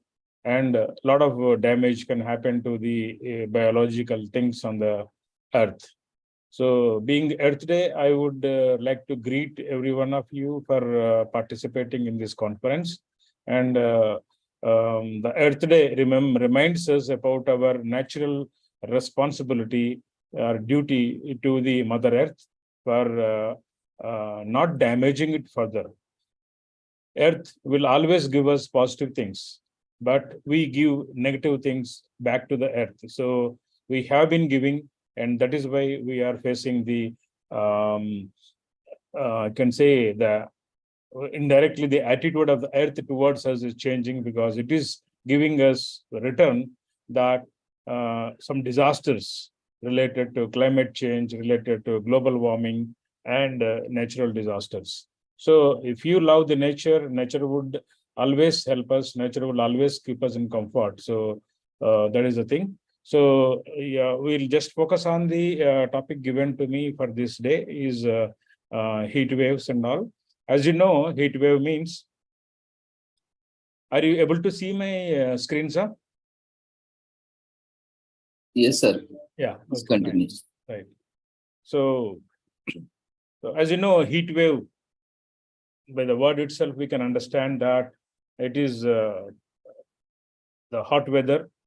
It is natural in summer months, but sometimes very extreme and sometimes mild. Some years it is unbearable, some years it is okay. And in a season of this nearly 3 months naturally, as per the IMD's criteria, March, April and May, 3 months are the summer season. But March is somewhat okay, is manageable. The temperatures are generally below 40 degrees and it take any place over India, and they are health-wise not very hazardous. But once the temperature crosses 40 degrees, it starts affecting the biology can say the humans and animals very badly. And when it crosses 42 degrees, you start feeling discomfort, and sometimes it can cause you some illnesses, heat-related illnesses. So these things happen, and May it gets to the peak. May in some places go to even 45 degrees, 46, 47 also. The records in Andhra Pradesh, where I am experienced working, is about 47 degrees centigrade. And the highest recorded temperature in India is in Rajasthan, is about 50 degrees centigrade approximately. So these are the temperatures that are very disastrous to humans. And these temperatures don't come all the day. They happen only some part of the day, especially in the mid of the day around, say from 12 o'clock to 4 o'clock. This temperatures above 42 degrees prevail in this summer season. So the peak of the temperature in a day is called, maximum temperature of the day. It normally happens between 2 to 3 o'clock on any given day, whether it is winter or summer or any other day. The maximum temperature happens at that time. So to say it is a heat wave means if more than 2 days consecutively, if the temperature remains above that given criteria, we call there is a heat wave happening. And this is a bit predictable, not like thunderstorm or this thing which suddenly happens on a favorable day. Like a cyclone, you can predict at least 1 week before, even 10 days before. You can say a cyclone is forming and it will become cyclone after 1 week or so. It has some lead time in forecasting. Similarly, heat wave also has some lead waves. At least 2 to 3 days before, weathermen can tell you that in this area, the temperatures are going to be higher, means the heat waves are going to happen. So it gives us time to prepare yourself and take precautions and protect. It is, of course, the effects are preventable. One can take precautions and get themselves safe from the ill effects of the heat wave. Okay, so how this scientifically it happens is the air surrounding the ground, surrounding the Earth's surface, becomes warmer because of the ground itself absorbing the heat from the solar radiation and re-radiating the heat it absorbs into the air. So this air very close to the ground gets warmer and warmer, heats up. It happens every day, even in winter also, but in summer, that temperature will be very high and unbearable. That's one is the difference. So the air gets trapped between the Earth's surface and the upper air levels, that is ozone layer and all. So this trapped air becomes warmer, and if there is no wind flow, then the trapped air remains there in that location for longer periods, and say sometimes the wave period could be 3 days, 4 days, 5 days, sometimes a week, sometimes even 15 days also. That air won't move in from that region to out of that region. So if there is a wind flow, then it would move to a different location, and that particular location gets cooler by that. So and meteorologically, if you say that is a trapping or high pressure systems cause this formation of these heat waves. So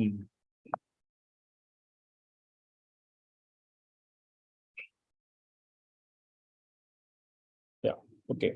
So what are the effects of heat wave? As we have slightly seen, they will cause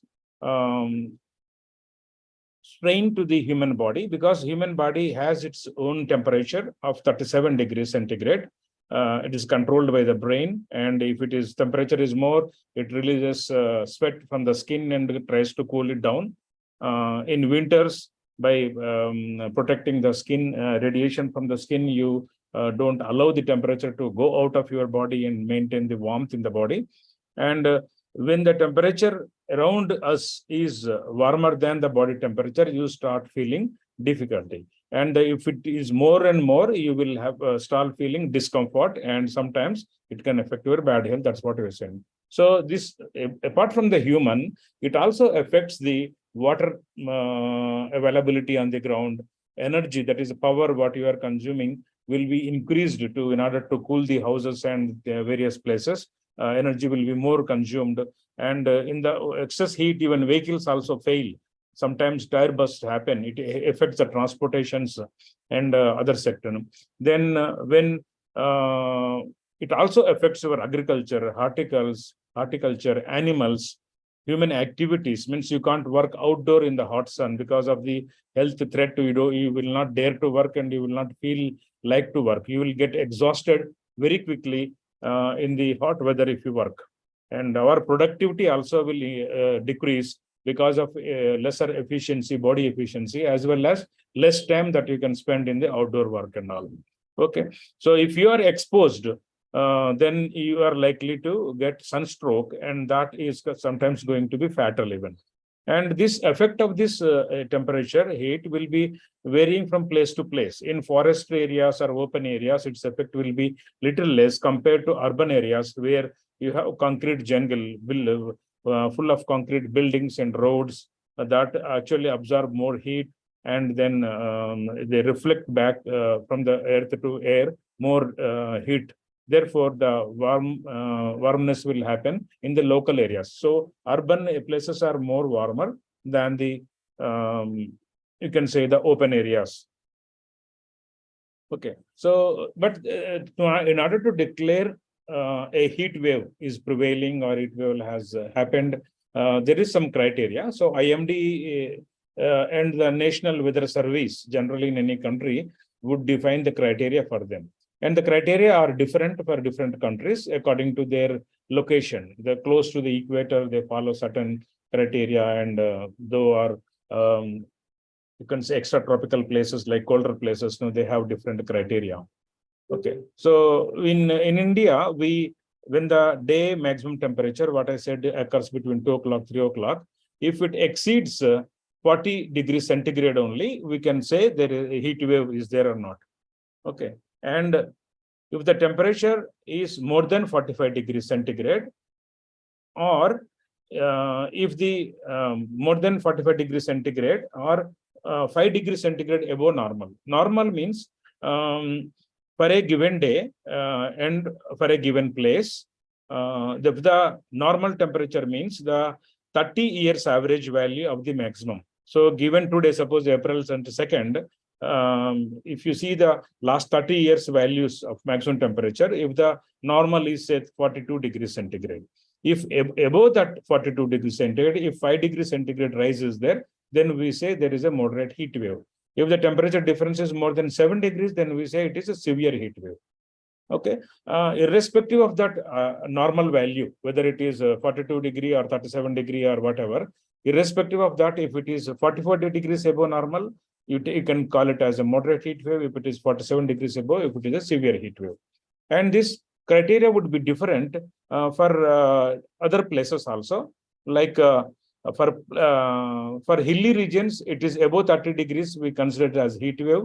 And if it is coastal place, above 37 degrees itself, because of a lot of humidity at coastal places, 37 degrees at coast is equal to about 45 degrees on the inland places. So the difference between Chennai coast and Hyderabad, you can compare like this. So heat wave is declared even if it is just more than 37 degrees at coastal places. And apart from this, there is some concept called warm night.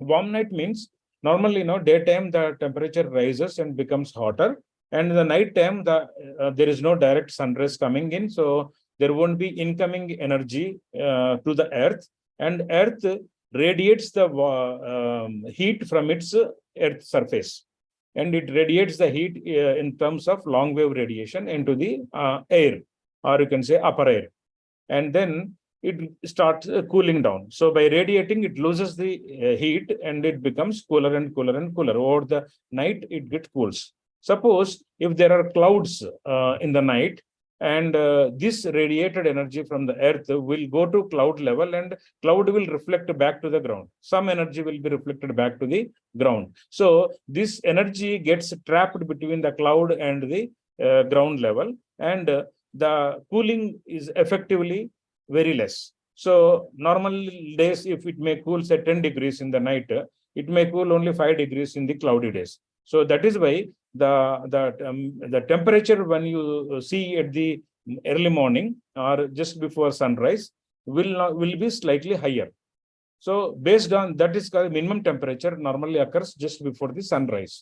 So this temperature, minimum temperature is observed here. If it is more than 40 degrees centigrade, minimum temperature normally, for example, Hyderabad, these days, the minimum temperature is 25 degrees centigrade.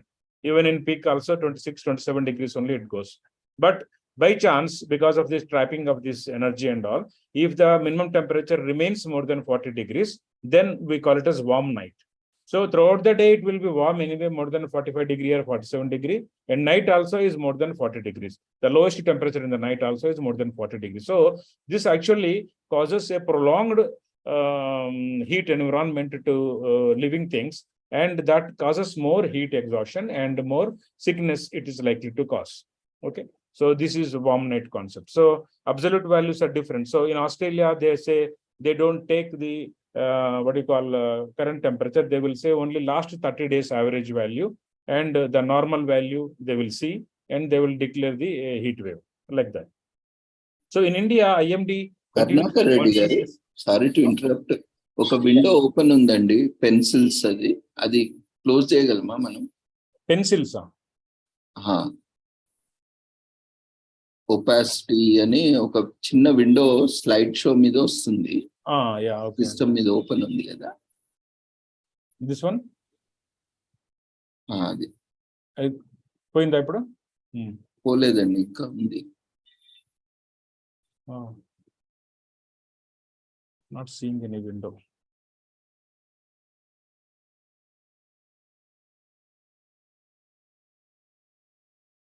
ఇప్పుడు పోయిందండి. ఇప్పుడు పోయిందా? Okay. Can share it again. Slide show. మళ్ళీ వచ్చింది చూడండి.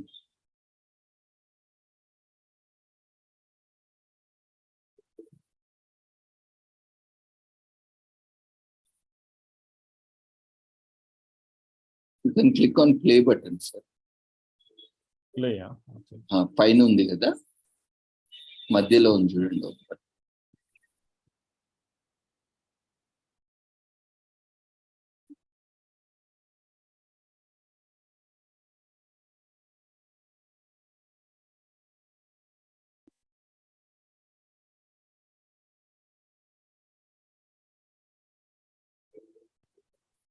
ఇప్పుడు వస్తుంది. Please continue.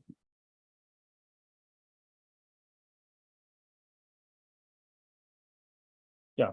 So IMD continuously monitors this temperature conditions and for every part of the India, and they will give heat wave alerts to the public, to the government, and to the media, so that it is information is passed to everyone, and so that the heat wave alert precautions, or you can say the measures, are taken by the government. Okay. So they have color coded. IMD has color coded these warnings, alerts for easy understanding. So red alert means it is the highest level of alert, and orange alert is slightly lower. Yellow alert is the beginning of the alert, the still lower level of alert, and white or green is used to say that there is no alert, there is no warning. Okay. So depending on the intensity of the temperature rise or the spatial spread of the heat wave area, this decision is taken whether it is red or orange or yellow. So if it is red alert, then you have to take certain actions. If it is orange alert, it is different actions. So it is like a preparedness, well preparedness, all the things. Okay. So when it is heat wave, then naturally we have to take precautions. What you have to do is like you have to your body unknowingly will be getting exhausted. So to cover it will be getting dehydrated, and you will be due to dehydration you can get disease, kidney diseases. If somebody is already kidney patient, then his problems will become worse. Okay. Then it can lead to respiratory problems. Then heat cramps, like shivering like thing also can happen. Heat stroke can happen. That is, we call it sunstroke. So for all these illnesses, you have to take measures, that is drinking more water, so to avoid dehydration, then eating light foods, wearing light clothes, avoiding going to direct sun areas, being in shade always. All these things you have to follow. Okay, these are the same things written. A list is there, so I think I don't want to go through all these things. They are quite normal nowadays. A lot of awareness has come over the last decade in India about any alert, meteorological alerts, whether it is a heat wave or cold wave or cyclone or anything. So it is because of the improvement in our telecommunications and media. So the things are reaching the public very fast, and the details are provided in local languages so that people can understand it and take easy. So basically, if people are not knowing what to do, then is a problem. So if they are knowing what to do, then they can do it. They have an option. If they want, they will do. If they don't want, or if they are not able to do the things, then they may not do. So there are certain things. Suppose if I say everybody has to sit in AC room, all may not be able to do because of their own financial status or non-availability of houses, things like that. So some things can be affected by the governments or the local bodies that facilities have to be created to the public, especially the public in the rural areas and the remote areas.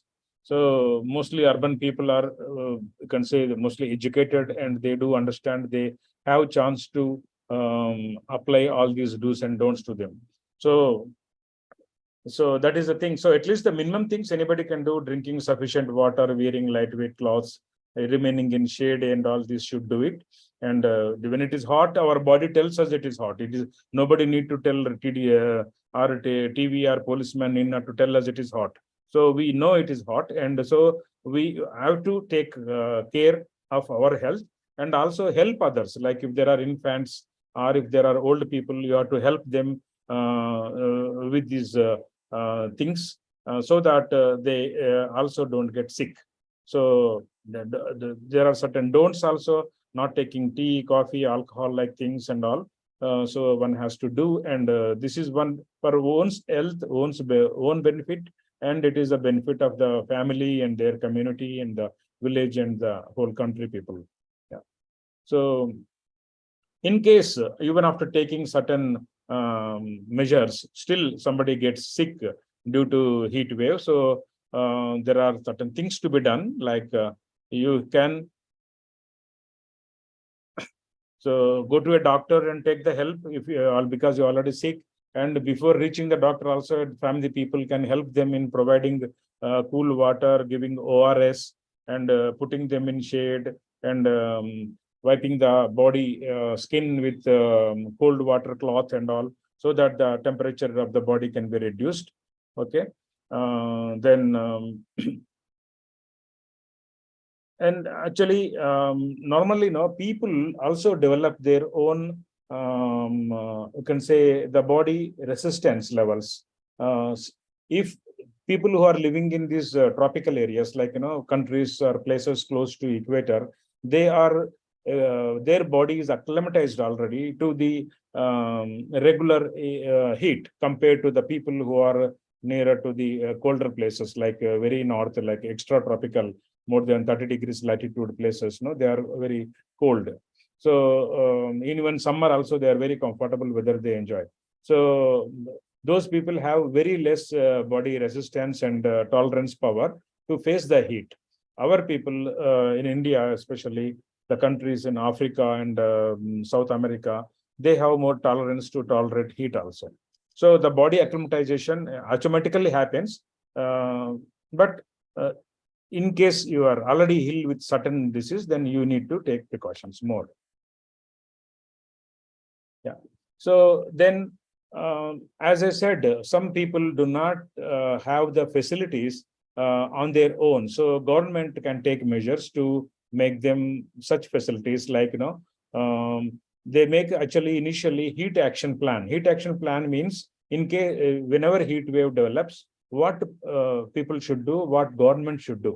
Those things have to be worked out into a document, and it should be shared with national agencies, state government, city, that is municipalities, district, villages, and all. In every village level or not, they should plan it. What before the onset of summer, right in the March month or February month, they should start looking for the resources, water resources, power backup facilities. Okay, then fodder for the animals, shaded places required for the animals or human beings.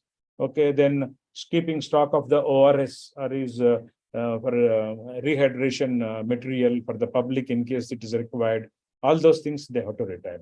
And people can try to reduce the temperature in the house by painting white, you can say lime over the roof of the body, whether it is a tin roof or it is a concrete roof. So they can paint white so that the temperature in the room will be at least 2 to 2 degrees lower than what it would have been without that.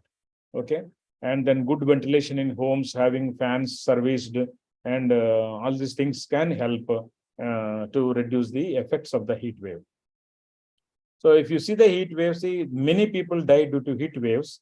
And yeah, one important thing is that when a person dies due to heat wave and sunstroke, doctors immediately won't tell the person has died due to heat wave or sunstroke, because the effect of the heat or the sunstroke on a human body is similar to the same happening to high temperature deaths, like high fever deaths and things like that. So whether even government gives compensation in case of deaths due to natural disasters. If somebody dies due to lightning strike, if somebody dies due to a cyclone, if somebody dies in an earthquake, government gives some financial aid to the next of kin of the people. But for heat deaths, government won't give, because it is uncertain whether the person has died really due to heat wave. So normally a committee is made in a village or municipality or a location using that is administrative district collector, the police people, and the doctor as a team. So revenue, medical, as well as what you call revenue, medical, and police. These three people together, they sit together and decide whether the person has died due to sunstroke. Only in that case only they give some compensation, and the compensation is much lesser than the compensation given for the other kind of disaster deaths. So this is the one difficult thing about the heat wave deaths. So, but still people die across the world every year, and this is one of the largest disasters that causes fatalities across the world. So you can see here 1998 to 2007, 166,000 people have died due to heat waves, and more than 70,000 during 1 year only, 2003 Europe heat wave. So in 2005 alone, 175 million people were exposed to heat waves compared to average years. This means that so every year the exposure of the people, number of people exposed to heat waves is increasing because of one or two other things, like climate change, because the average temperature is increasing across the globe. So the country which is in this year is not normally a heat wave prone country. Because of the global temperature rise, a country can fall into that category next year, in the coming decade or so. So like that, compared to previous years, every year one or other countries are coming into this clutch of these heat waves. So the trends are that they are increasing. I'll show you one reference to one research paper which has published that decade to decade, the intensity of the heat is increasing, and the number of heat wave days are increasing, and the average heat energy is also increasing. So the number of population getting exposed to heat waves is also increasing by way of global warming only. Okay, so the frequency in a given summer season, how many times the heat waves occur, also is increasing. So this is the research paper written by S.C. Perkins and Kirkpatrick in the Nature magazine. So they say that they have examined systematically the regional and global heat wave trends. So the heat wave frequency demonstrated that most rapid and significant change is there. Cumulative heat shows significant increases almost everywhere since the 1950s. So after 1950s, the temperatures are increasing. So trends in heat wave frequency also, duration also, and cumulative heat also accelerated after 1950s. So these are certain maps which are telling you decade-wise change. The top map here says even in India, you can see the southern India is more reddish than the northern India. So it means heat wave days, how much they are increasing per decade. So this is a trend, just to understand the trend only. Also, the heat wave length, sometimes a heat wave period, maybe for 3 days, normally 1 week. Generally, in India, we have seen up to 7 to 8 days only it lasts. After that, some cooling happens. So this longest heat wave days also is on the increasing trend in the India, especially the southern part of India, you can see in the map. Okay. Then the largest trends are seen in the Middle East. The more Middle East means that you can see the African countries and the what do you call these countries in the Gulf countries and all those places. It is the trends are more increasing, and also it's in Africa and Southern America also the trends are increasing. Other places it is increasing little bit less. So these places like Middle East and South America and Africa is of 10 degrees centigrade per decade. It is increasing heat waves, not the global average temperature, but only heat waves. So in other parts is about 2 to 6 degrees variation is there. So the trend is that it is increasing. So we have to be more prepared, well prepared for the future also. So as far as the monitoring is concerned, the heat waves is monitored by WM also, World Meteorological Organization, which through the various national meteorological agencies monitors which area, which period the heat wave is coming, and they also encourage a lot of research on it. IMD monitors at national levels in India, and they are the agency which gives the weather forecast and alerts to that. And WHO gives a lot of guidelines and public health advisories on preventing the heat effects on it. Similarly, in India also, our central government as well as state government, they have panels to suggest various activities that are specific to local sometimes. So these are the general guidelines by WHO. Like the information is there for general public on what to do during heat waves. Also to the authorities, what they should do, what facilities they should create, like a creation of health clinics, then what do you call availability of ORS in medical shops, and public, we can say places like, bus stands, railway stations, other places. So medical professionals, how they should understand these heat effects and what treatment they should give also, they are guiding. So for all different kinds of users use this facility information. So as you know, the biodiversity is one of the very important things. So diversity is the nature of the nature, you can say. So in the nature, everything is diverse. So we have various species of living things and non-living things, and everybody has chance, a right to live on this earth. And the share also is very important. If the share of one species increases and other share decreases, it really loses the balance or the natural balance of the nature. Okay. So through these two crises like climate change and biodiversity loss, diversity loss means then that's what some species are getting extinct. Some animals, some trees, they are becoming dying and they are no more available. So therefore, it is causing a imbalance in the biodiversity, and there is a loss in biodiversity. So these all ecological systems of the nature have to be balanced, maintained. If you are doing bad to these things, and nature will definitely do bad to humankind. So the relationship between the nature has to be always maintained. And the planet has a natural defense system that when you care it properly, it protects us, otherwise no. So we cannot prevent storms, but we can reduce the human and economic costs through sustainable management by conservation and restoration of ecosystems. So wherever you observe some ecosystem, like wetlands, they are reducing. The mangroves and the coastals, they are reducing. So you have to take interest, and one has to involve and restore them to the natural as the nature created it. And then naturally you will have the balance, and you will have the the safety for us.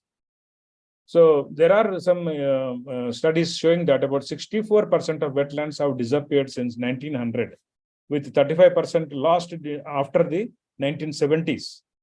So unless we work to resolve these ecosystems, we lose the protection that is offered by the nature to us. Okay. So governments and business groups can help to mitigate these disasters through a wide range of actions, like, you have to invest. Now, the theme of this year's Earth Day is invest in Earth. So how you can invest in Earth? You can invest in greenery. You can invest in water body, wetland, you can say getting back, rather restoring them. Okay. Then increasing or encouraging the research activity in technology and biotechnology, then expanding the protected areas. So if you don't protect, the humans are so greedy that they will go and try to own that, try to damage that for no reason sometimes, and for living reasons for sometimes. So that is why there should be more protected areas which are not accessible to humankind, so that they damage it more. And soil carbon maintenance, all those things. So communities and individuals can also become part of this solution. So they can, at local level, organize activities for these all restorations. We have seen so much Government of India through Ministry of Earth Sciences recently has taken up cleaning the coastal areas. So many villages along the coast are cleaning these coastlines of these plastics, bottles, and unwanted things across the beaches and other places, removing the oil stains in the oceans, things like that. So such activities have to improve, and we have to give back to the nature. Okay. So in the heat waves, as you know, many precautions, some videos are there which I would like to show you. So that even NDMA is actually coordinating or even taking the responsibility of preventing this disaster. They have rather given a lot of information on their website for how to take precautions, how to take care of the heat waves and other things. And IMD also gives, and yeah, so I'm not able to play this by.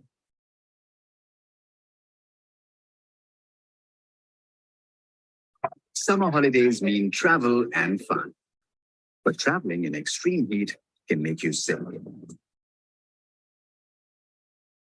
Healthy holiday, back right. Light-colored, comfortable clothes. Hat, stole or umbrella to cover your head. Sunglasses to protect eyes and sunscreen to protect skin. Never forget to carry a water bottle and a small travel health kit with ORS, thermometer, and essential medicines. On the journey, eat only freshly cooked, covered food and drink plenty of natural liquids, especially water, to avoid dehydration. Sprinkle water over your skin and keep a damp cloth on the head or back of your neck. If you are sightseeing, plan outdoor activities during the cooler parts of the day. Do not leave children and pets in a parked car. Be prepared, travel safe, have fun. So there are many such videos. One who is interested can go to this NDMA site and look for heat wave video, and it directs you to YouTube channels. These videos can be seen. So for reasons of shortage of time, I would not like to show more. And I think I'm done with this. Thank you. So if anybody wants to have some questions, please. Thank you, Karnakar Reddy Garu. It is very much pertinent in this season, and we are also seeing a lot of these stroke related cases increasing. And you have really shared wonderful information. Yeah, participants, feel free to interact.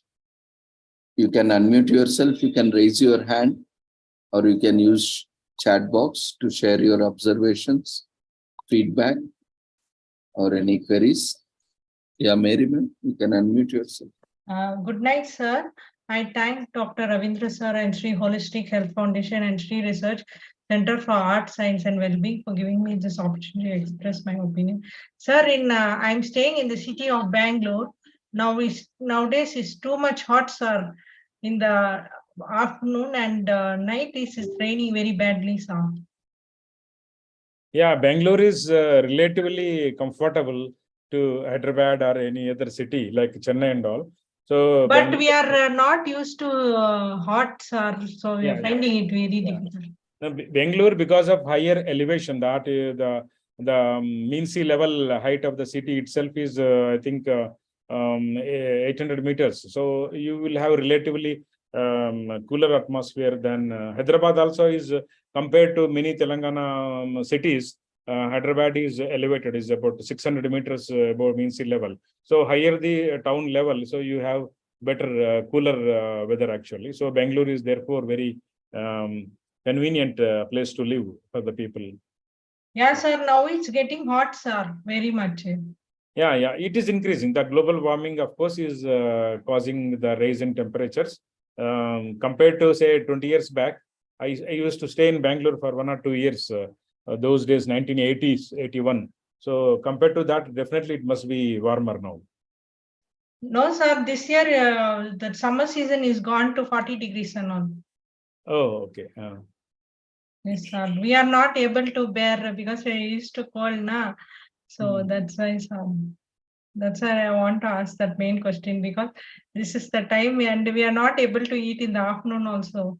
We are drinking water like that. Yeah, yes. This is one of the effects of heat wave. It is not a heat wave these days now. There is no heat wave, I think, in any part of the country now. So it was there a few days back in Delhi and that north area. Coastal Andhra Pradesh also was there. Heat wave was there. So, but still, any temperature more than 42 degree is very exhausting.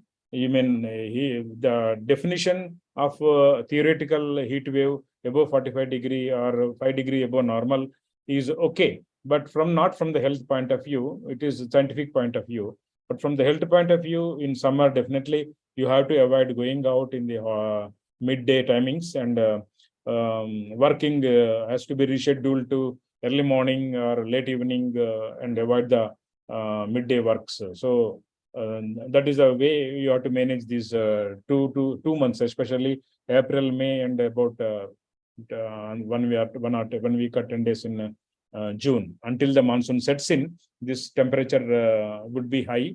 And after monsoon sets in, the wind pattern will change. And you will have cool winds coming from the Arabian Sea, that is southwest monsoon, and the whole Indian subcontinent gets cooler slowly. From south to north, it moves on. This 2023, it's a little bad, sir. From the time summer started in Bangalore, it's very bad here. We are not seeing 35, 36 now. It's too much hot. We can't go out before 4 o'clock. We can't go, sir. Anywhere after 5, 6, like that only. Yes. Very informative speech, sir. I learned a lot of things, sir. Thank you very much for a wonderful and Thank you, Ms. Mary. Thank you. God bless you, sir. Take care. Thank you. Thank you, Mary. That's what, if we don't take actions now, then tomorrow it's going to be unbearable. So that is what Sir was also saying. Temperatures are constantly rising and we need to act now immediately, so that if we do not arrest this rise, then everyone has to face these issues. Yeah, Amit ji. Karnakar Reddy Garu, thank you so much. While I'm a strong advocate of the awareness of activities from police, what happens during these times, many a times while I'm on inspection on the road, we come across vehicles that are having sunshade or covering their windows with some kind of mechanism, okay, to bear with the heat, right? While that is understood, since this platform is about our community, my humble request to the wonderful people of our city, state, and nation, do not affix any kind of material to your windows to make you comfortable bearing the heat. Rather, understand the larger reason behind requesting for not having the black shades on the tint on the car windows. Okay, just a message, a request, a humble request to the community, my fellow mates, everybody here, to also respect and appreciate the reason why that is being done. Thank you. Yes, Amit ji, as you said, right, security and the purpose for which that rule is kept, not to have dark sun shades or even anything obstructive, is to be followed. So we have to follow the rules. Again, we have to take all safety precautions, whatever is within the rules. Yeah. Thank you, sir. Thank you. Thank you. Good day, sir. Good day. Good day. Thank you, Amitji. Thank you, Mary. Anyone else have any queries? You can quickly take it up.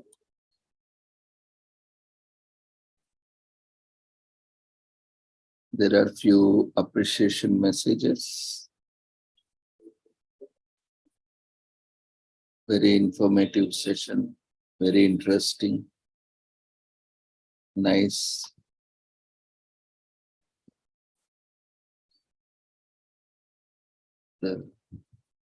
Namaste from Narsanna ji. Namaste, sir. It was good session. We have facing so many problems in summer season. You clarified everything about heat wave and authentic information given us. Thanks a lot. God bless you, sir. And we have many such messages from Nandakishore, very informative, from Dr. Swati, useful for present climate change. Thank you, everyone, for your messages. So that's what, it is very pertinent, as all the speakers were pressing on act now, or, things will go out of our hand. So it's always, let's get into action and try to do whatever we can do from ourselves. Individual efforts will always, bring a great impact. So let's take this opportunity, all the speakers who are, experts, those all we have seen, all our eminent speakers are retired retired from their profession. So what does that it conveys? They have put their entire life, into the profession, and they are giving gist of their profession. So there are, 30, 40 years, 50 years of experience they are sharing with us.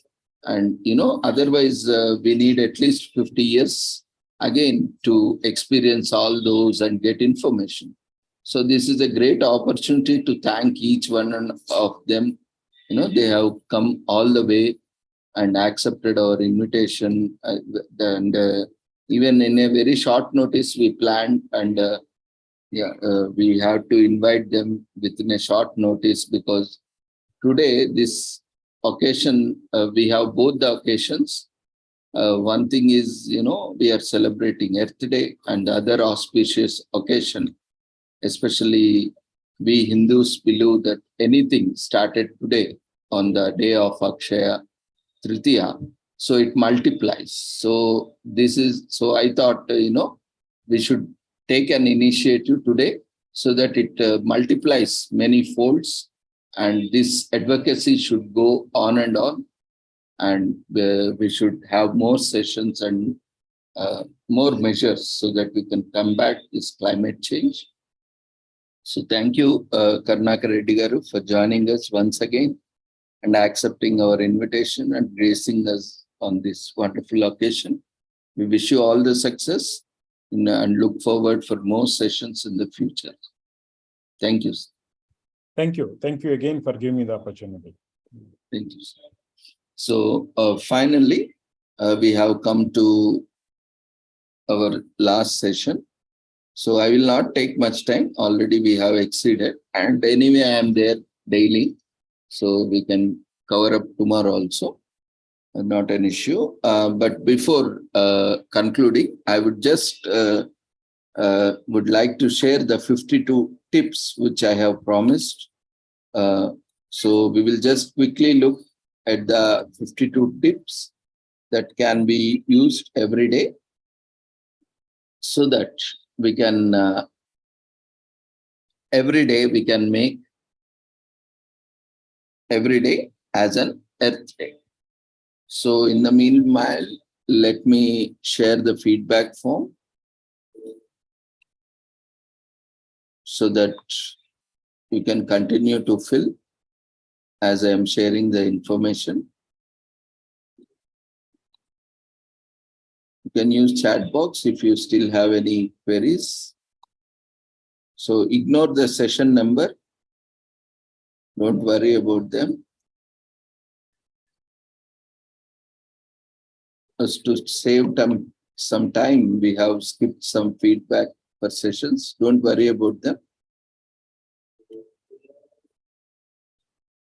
So keep filling it. I will, in the meanwhile, I will be sharing the points, various points. These are very simple. So for us, every day is Earth Day.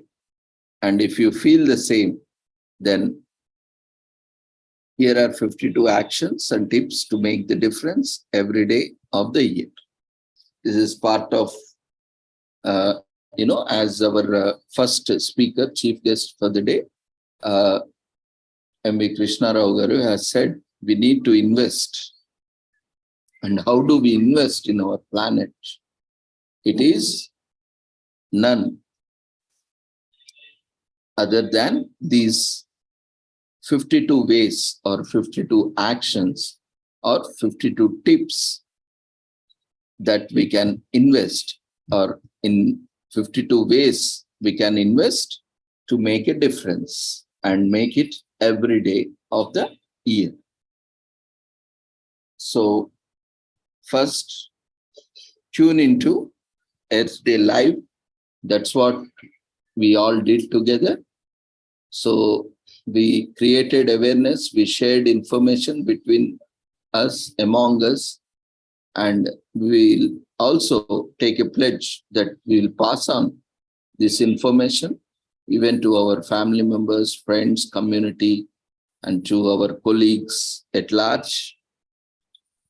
So this would be the first action.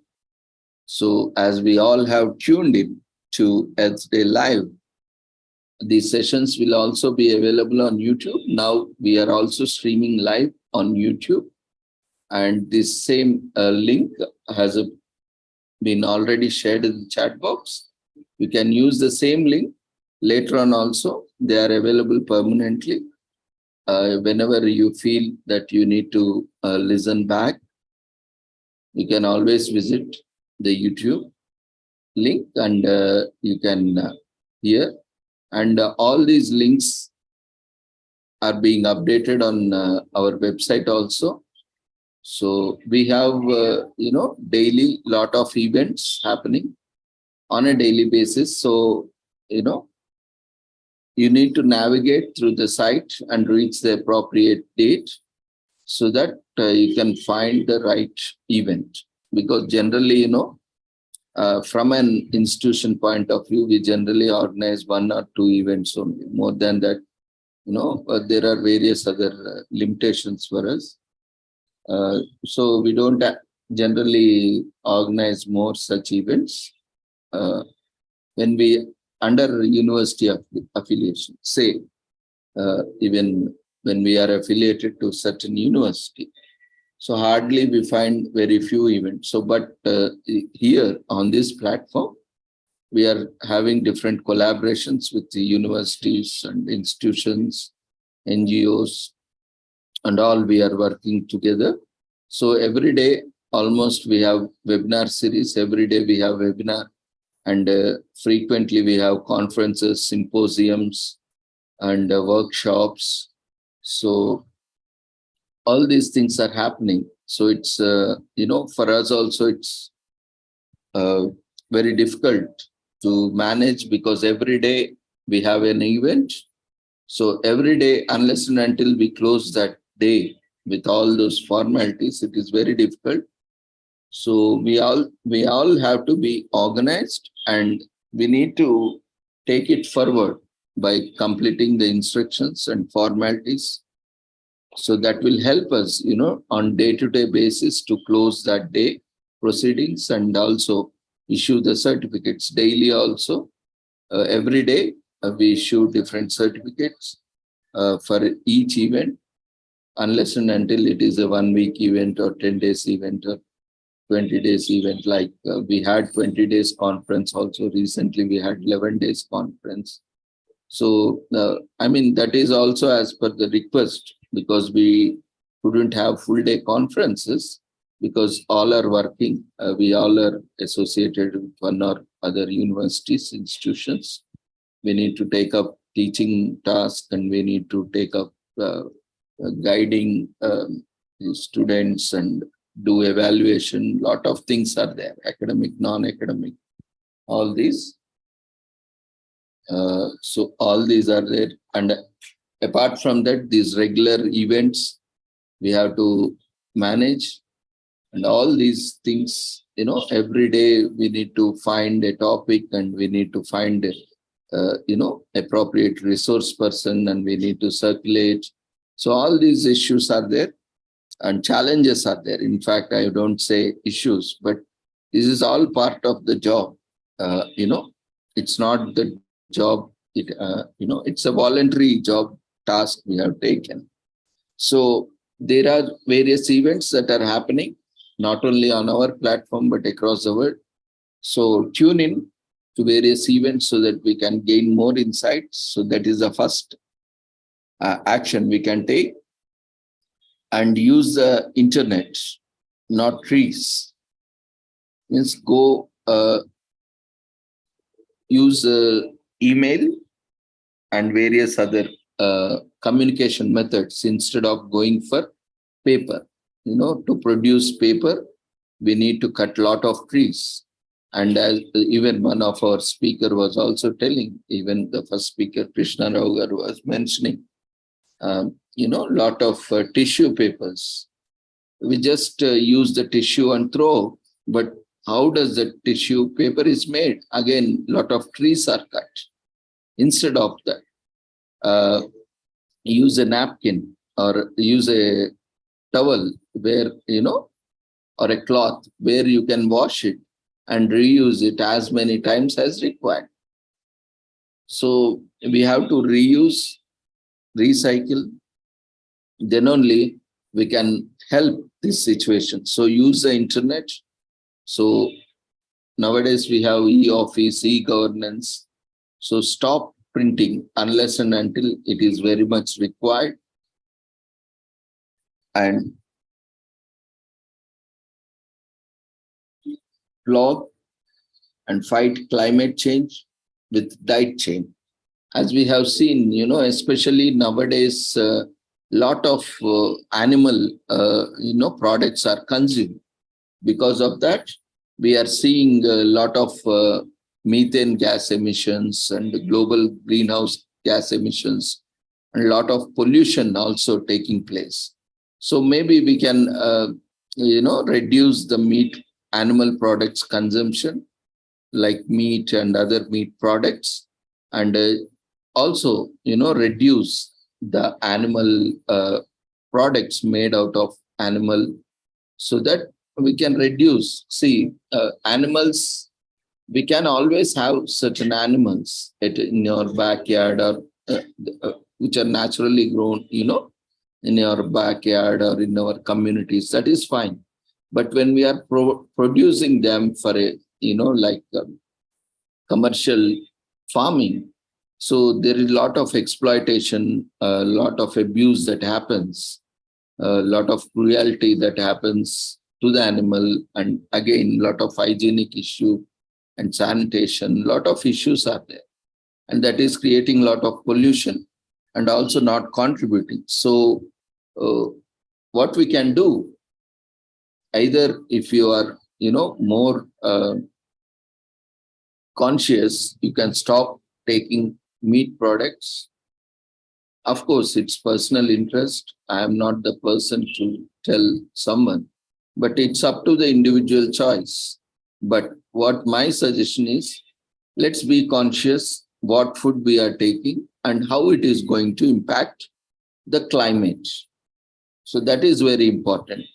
So definitely there is a lot of research that is happening, and even most of the research says being vegan is the best option that can combat climate change, because more and more animal farming, especially commercial animal farming, it is contributing to a lot of climate change. And more of the agricultural produce, which otherwise can be consumed by human beings, animals, are being fed to animals so that animals can be consumed. Again, it's lots of, lots of food is being consumed by animals, which are again consumed as meat. So there is a lot of wastage of food also. We see many statistics that many people are dying with hunger, and many people are either undernutrition or malnutrition. Actually, this is a great myth that, daily if you consume meat or regularly if you consume meat, that you will be healthy, because even widely these eggs and meat products are promoted in schools, educational institutions, even outside also. But we see a lot of people, huge population of people are suffering from malnutrition, undernutrition. So why this is happening in spite of consuming meat and meat products? That is a fad, Always there is one thing that industry has to survive, so they have different ways to promote their products. But it's okay, fine. Everyone is struggling for their survival, and business are always there for profit maximization. So that's a different issue altogether. But we have to be consciously aware of how our lifestyle is and how our diet is and how it is contributing to the climate change. So go for a diet change, which is, fighting climate change, and calculate your footprint. Yes, like carbon footprint, we also need to calculate our footprint, how much food, what kind of food we are consuming, and how much we are wasting. All these, when we are very conscious about these things, so we rightly utilize the food sources for the right purpose, then most of the food is saved. We know that even recent report says that we are producing, more than 6 times as required. But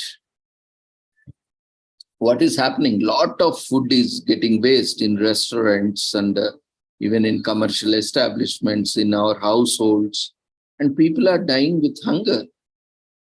People are dying with malnutrition. So how, and that is leading to over exploitation of land, again to produce more. There is always more than what is required.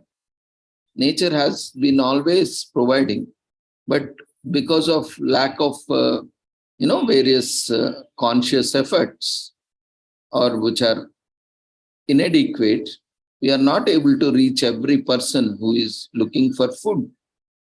And because of our selective lifestyle, we are very selective in eating. We only eat particular foods or particular, food items which are very selective or based on our likes and interests. More of junk food is going on.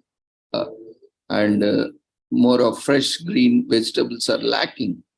So all these are contributing. So what we are going to eat is up to our personal listing. But at the same time, how it is going to impact us and how it is going to impact environment is to be considered. So consider that, and a small change in your diet can bring a lot of impact in the environment. So be conscious.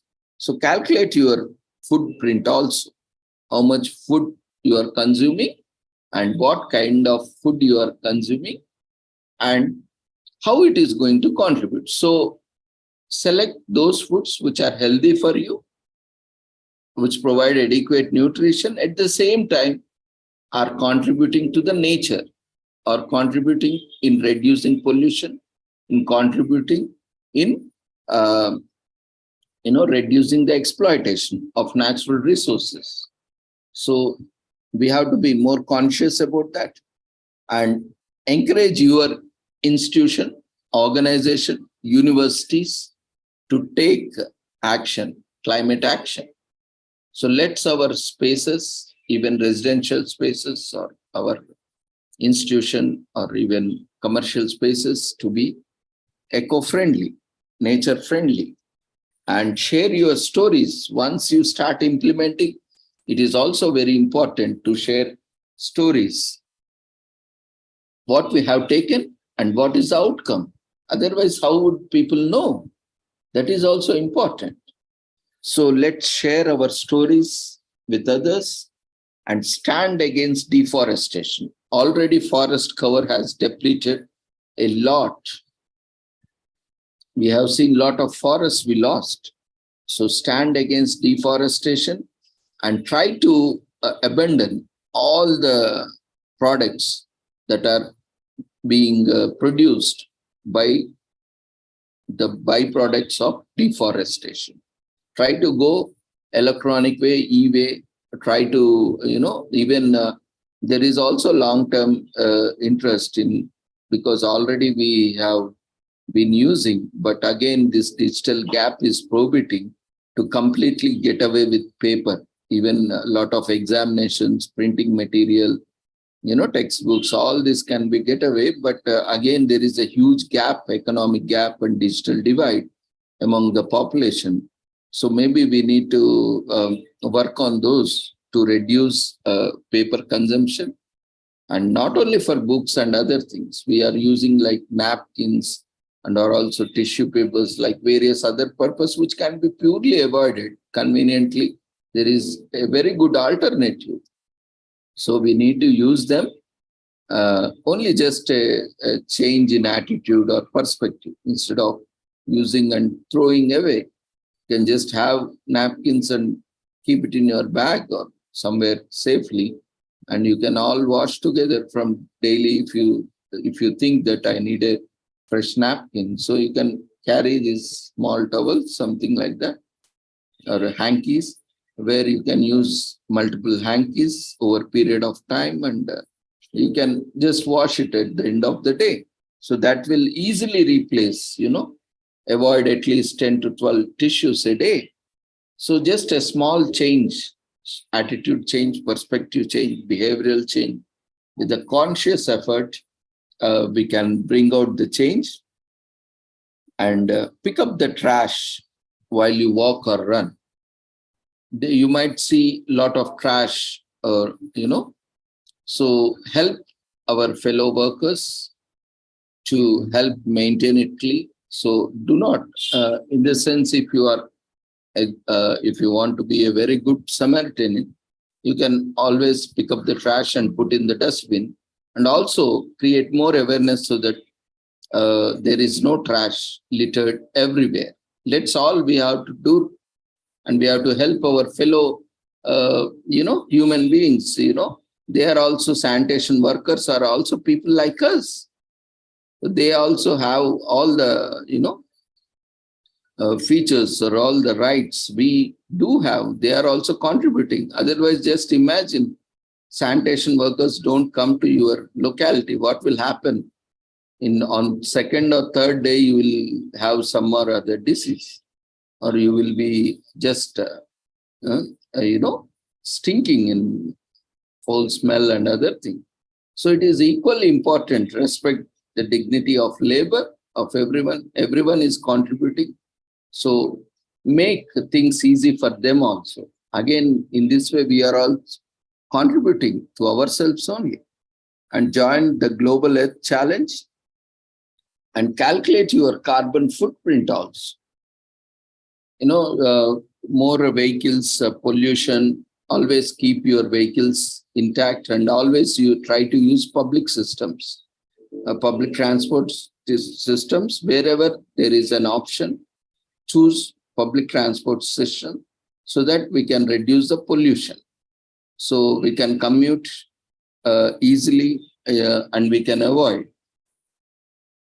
a lot of traffic jams and also pollution, which are emissions from these vehicles. And calculate your plastic consumption. Always carry cloth bags, or if at all, plastic cannot be avoided, strictly avoid plastic, single-use plastic. Instead, use plastic which can be used as many times as possible. That way, we can reduce this plastic pollution so that it can be used again and again. Why using single-use plastic and again discarding them? And there is a huge pile of plastic everywhere in the landfills, in the oceans. We have already made oceans as a dump yard with the plastic. And we see great, huge loss of this sea life and ocean life. So let's be mindful of our plastic consumption. Try to avoid plastic. If not, try to use reusable plastic so that it can be used again and again. And take various courses, awareness programs or training programs that will help you equip in addressing this climate change or environment degeneration or environment regeneration, where we can equip ourselves with knowledge, organize a community cleanup. We can all come together like Swachh Bharat Abhiyan, whatever name it may be, we can put a day. Even we have commemoration day where, clean our cupboard in US and other various countries, like clean your backyard, clean your community, like that. We can also have one day where we all can come together and we can just clean up and contribute and contact your representatives. Advocacy, yes, is very much important. Whatever you see, we always need to inform our authorities, our representatives about issues, challenges. See, whether there can be an immediate solution or not, that is different, because there are different perspectives for the problem, and certain problems cannot be addressed immediately. And when we are trying to address a problem, new problems will also come up. So in that way, or maybe there is a huge lobbying that is going on, all these will take time. We should not always give problems or give complaints. We also need to, along with a complaint or along with raising issue, we also need to suggest some alternatives, maybe. So that will help them to come up, and which is acceptable to us as well. See, mostly some initiatives taken up, and again, community will not support, or government will not support, or the representatives will not support. Again, this conflict will come, and that program is not successful.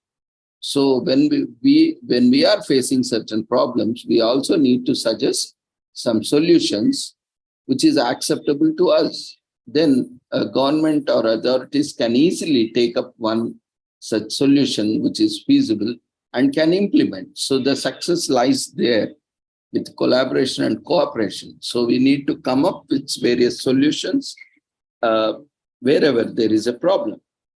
Ask for green power. Always go for alternative power Try to put up the solar panels on your roof so that, you know, a lot of energy is generated for your requirements. So energy saved is energy, you know, we need not produce energy. So that way we can find alternative ways. We can have greenhouse construction, greenhouse models, where we can allow the natural sunlight and air to come in so that we can reduce, you know, additional usage of fans or ACs, coolers, and lighting, so that natural light, natural resources can be utilized. And switch to reusable bags, as already mentioned. Use and learn how to combat plastic pollution, and plan a teaching like these awareness programs. If you are an expert in certain field, and you can always come and organize programs or join on these platforms wherever it is, to bring awareness or to share your information or to create or you support advocacy. And compost. Don't throw away, you know, this wet waste or kitchen waste. Try to compost it and reuse for your garden, or if there is excess food, try to consume food in time so that, you know, you can share or give away excess food, or you can preserve it properly, or you can donate that food to the one who needs it. And switch to online billing, like I said, no, avoid paper for all kinds of billing documentation and go for online systems. And meal preparation, be conscious how much to prepare, what to consume, how much to consume, so that we can reduce a lot of wastage. And push for plant-based options, as already mentioned. Try to switch to vegan diet. Of course, we cannot, some are so much used to the non-vegetarian diet, so slowly try to reduce. So that will help, and over time you will also find the difference. And encourage the use of reusable utensils, dishes and trays, and tell your elected leaders to ban single-use plastic. That has happened, but now still we need to monitor, we need to be vigilant that again it is not getting started, and whatever is available in the market is also put to right use. And take the climate and environment literacy wherever any event is happening, or you can also learn by your own attending on various portals. And go pesticide free. Always encourage, you know, start your kitchen gardens or terrace gardens, balcony gardens, where you can grow your own vegetables, fruits. Now, even all the governments across all the states are promoting horticulture and giving training, and even NGOs are working. So you can contact me. I can share some resources in your state, or you can contact any agriculture, horticulture department in your state. They will also provide you services, training, so you can reach and you can, you know, grow your own fruits or vegetables so that you can consume pesticide-free, organic, natural vegetables and fruits. And take pictures of pollinators, so that will help us to create more awareness and, the importance of such pollinators. And we have a lot of resources on various portals and various organizations working on environment. You can use them and take the first step towards ending plastic pollution, and support organic ingredients and sign the petitions pushing for climate change and environmental literacy education. Take the clean energy and buy local food. Always, when we are buying non-local food, there is a lot of, transportation, packaging, and all others are involved. So whatever is available in your locality, try to consume more, so that, locally it is consumed and any excess can be transported to other location so that they can also have it wherever it is required. And eat less meat, as already mentioned. Grow an organic garden. It may be in your terrace, balcony, or in your home itself. Use a reusable water bottle.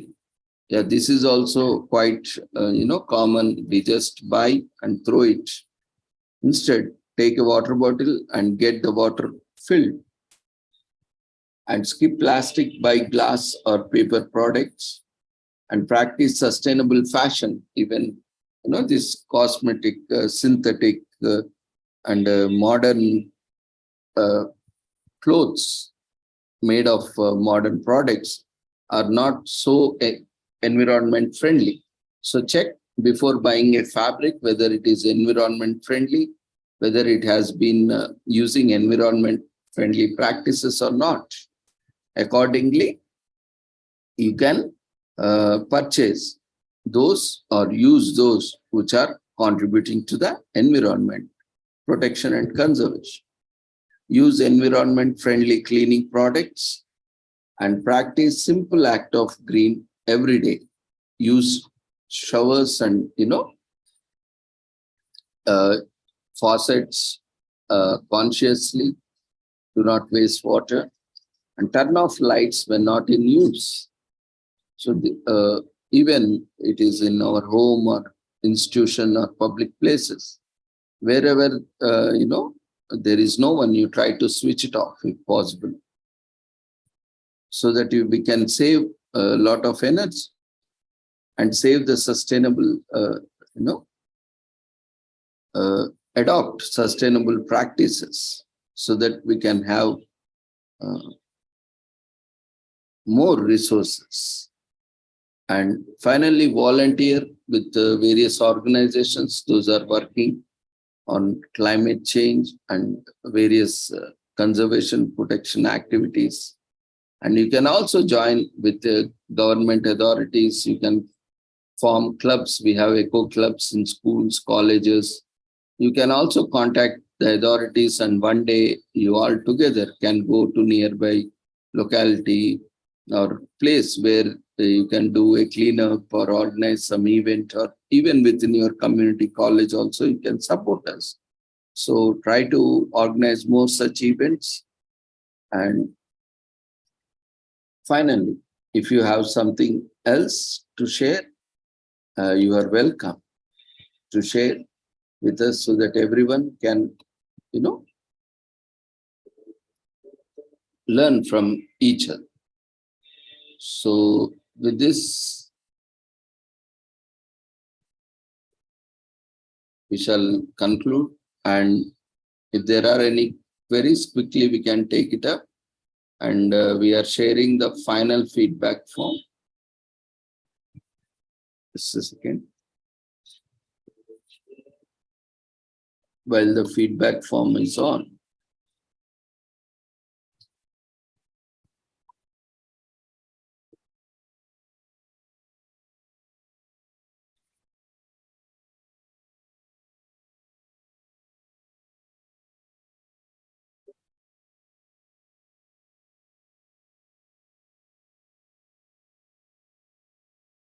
Yeah, we request everyone to quickly fill up the overall feedback form.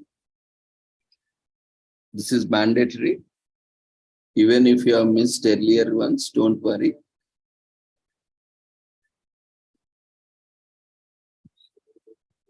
If you have any queries, you can use chat box,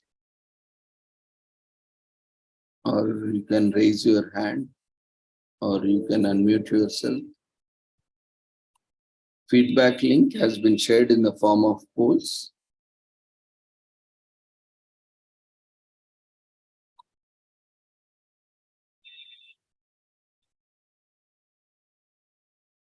And we thank everyone, especially the eminent speakers for the day, Sri M.V. Krishna Rao Garu and Brahma Kumari Sumalata Garu, Dr. Jayachandra Garu and Satyanarayan Garu and by Karnakar Reddy Garu and all the eminent speakers for the day, and also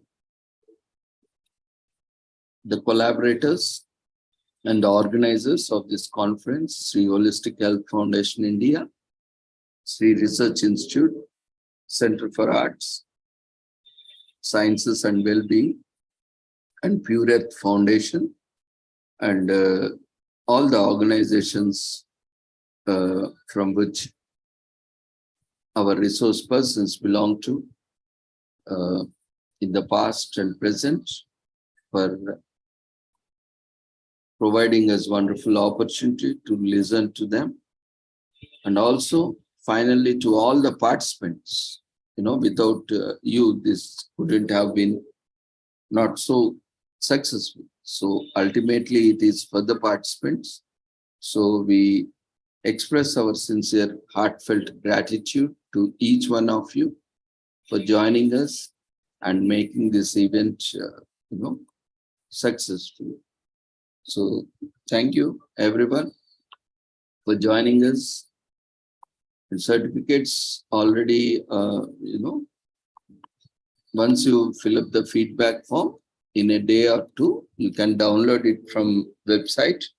The link from where you can download your certificates has been already shared in the flyer, and also it is available on the link on the flyer as well as the message which has been shared to you.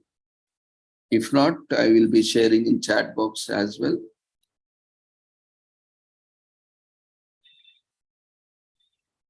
Those who have not registered are requested to register.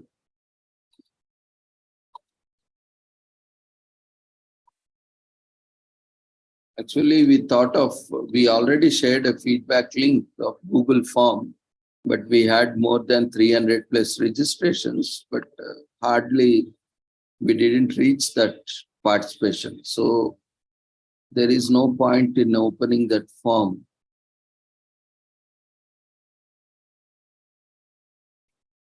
Because already who are there here, they are already filling the feedback form in Zoom itself.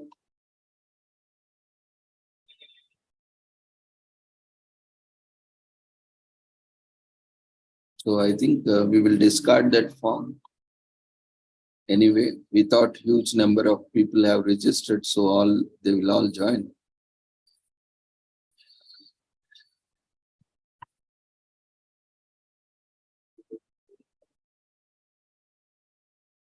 So thank you everyone once again for joining us, and we wish you all happy Earth Day. And today is also auspicious occasion of Akshaya Tritiya.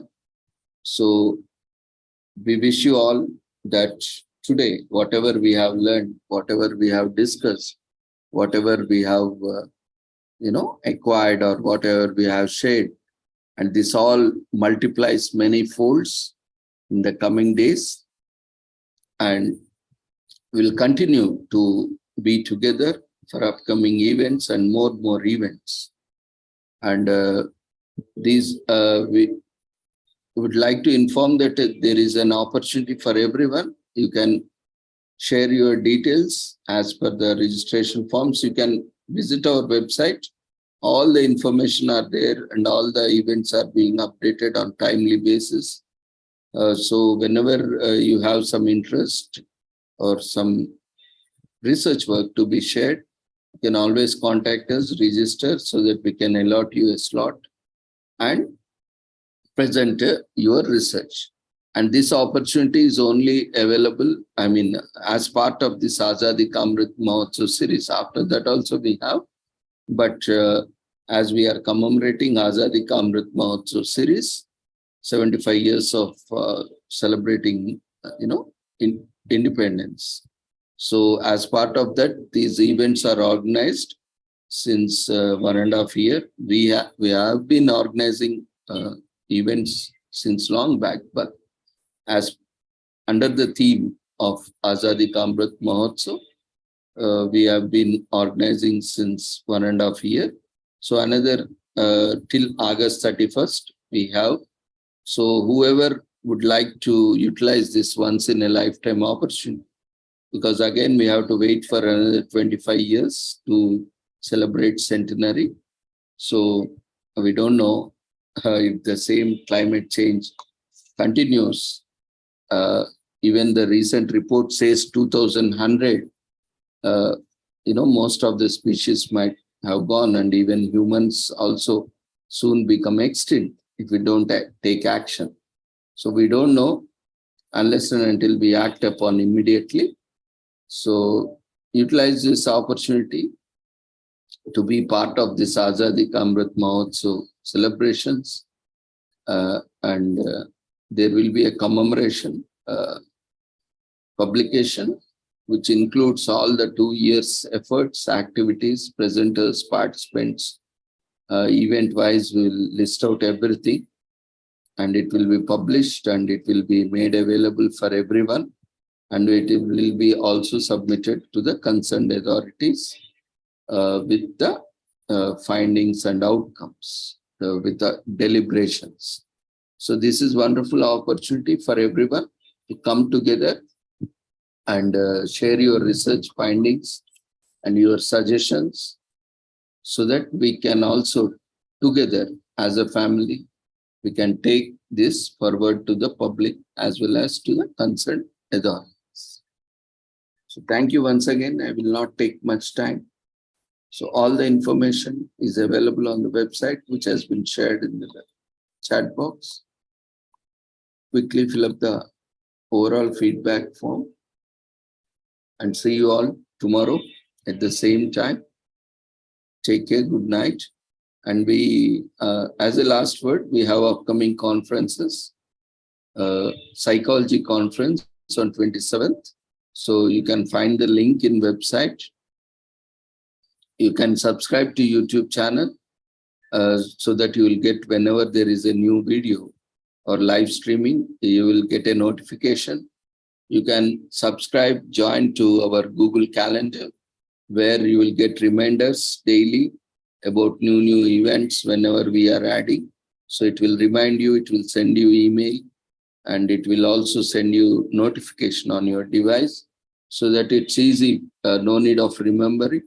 It will remind you, so you can join, add, subscribe to our Google Calendar. And we have Facebook group and also Google group. You can join it so that you can keep receiving updates. And there is a website, which has been shared, and all the details are there, and it is being updated timely.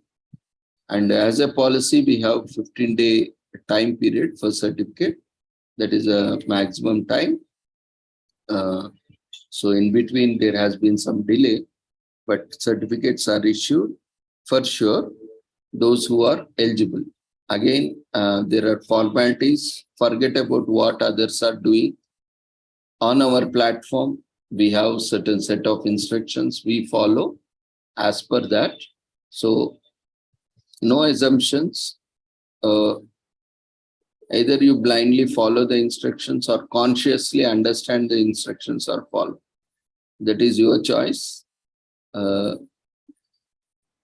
So in whatever way, we need to follow instructions, even including me. No one is exempted.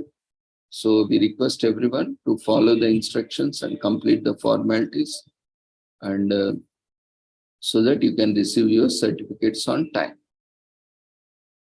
So with this, we shall conclude this conference. Thank you once again to all the presenters and participants, and happy Earth Day to all of us, and also happy Akshaya Tritiya, and also happy Eid today. And thank you once again.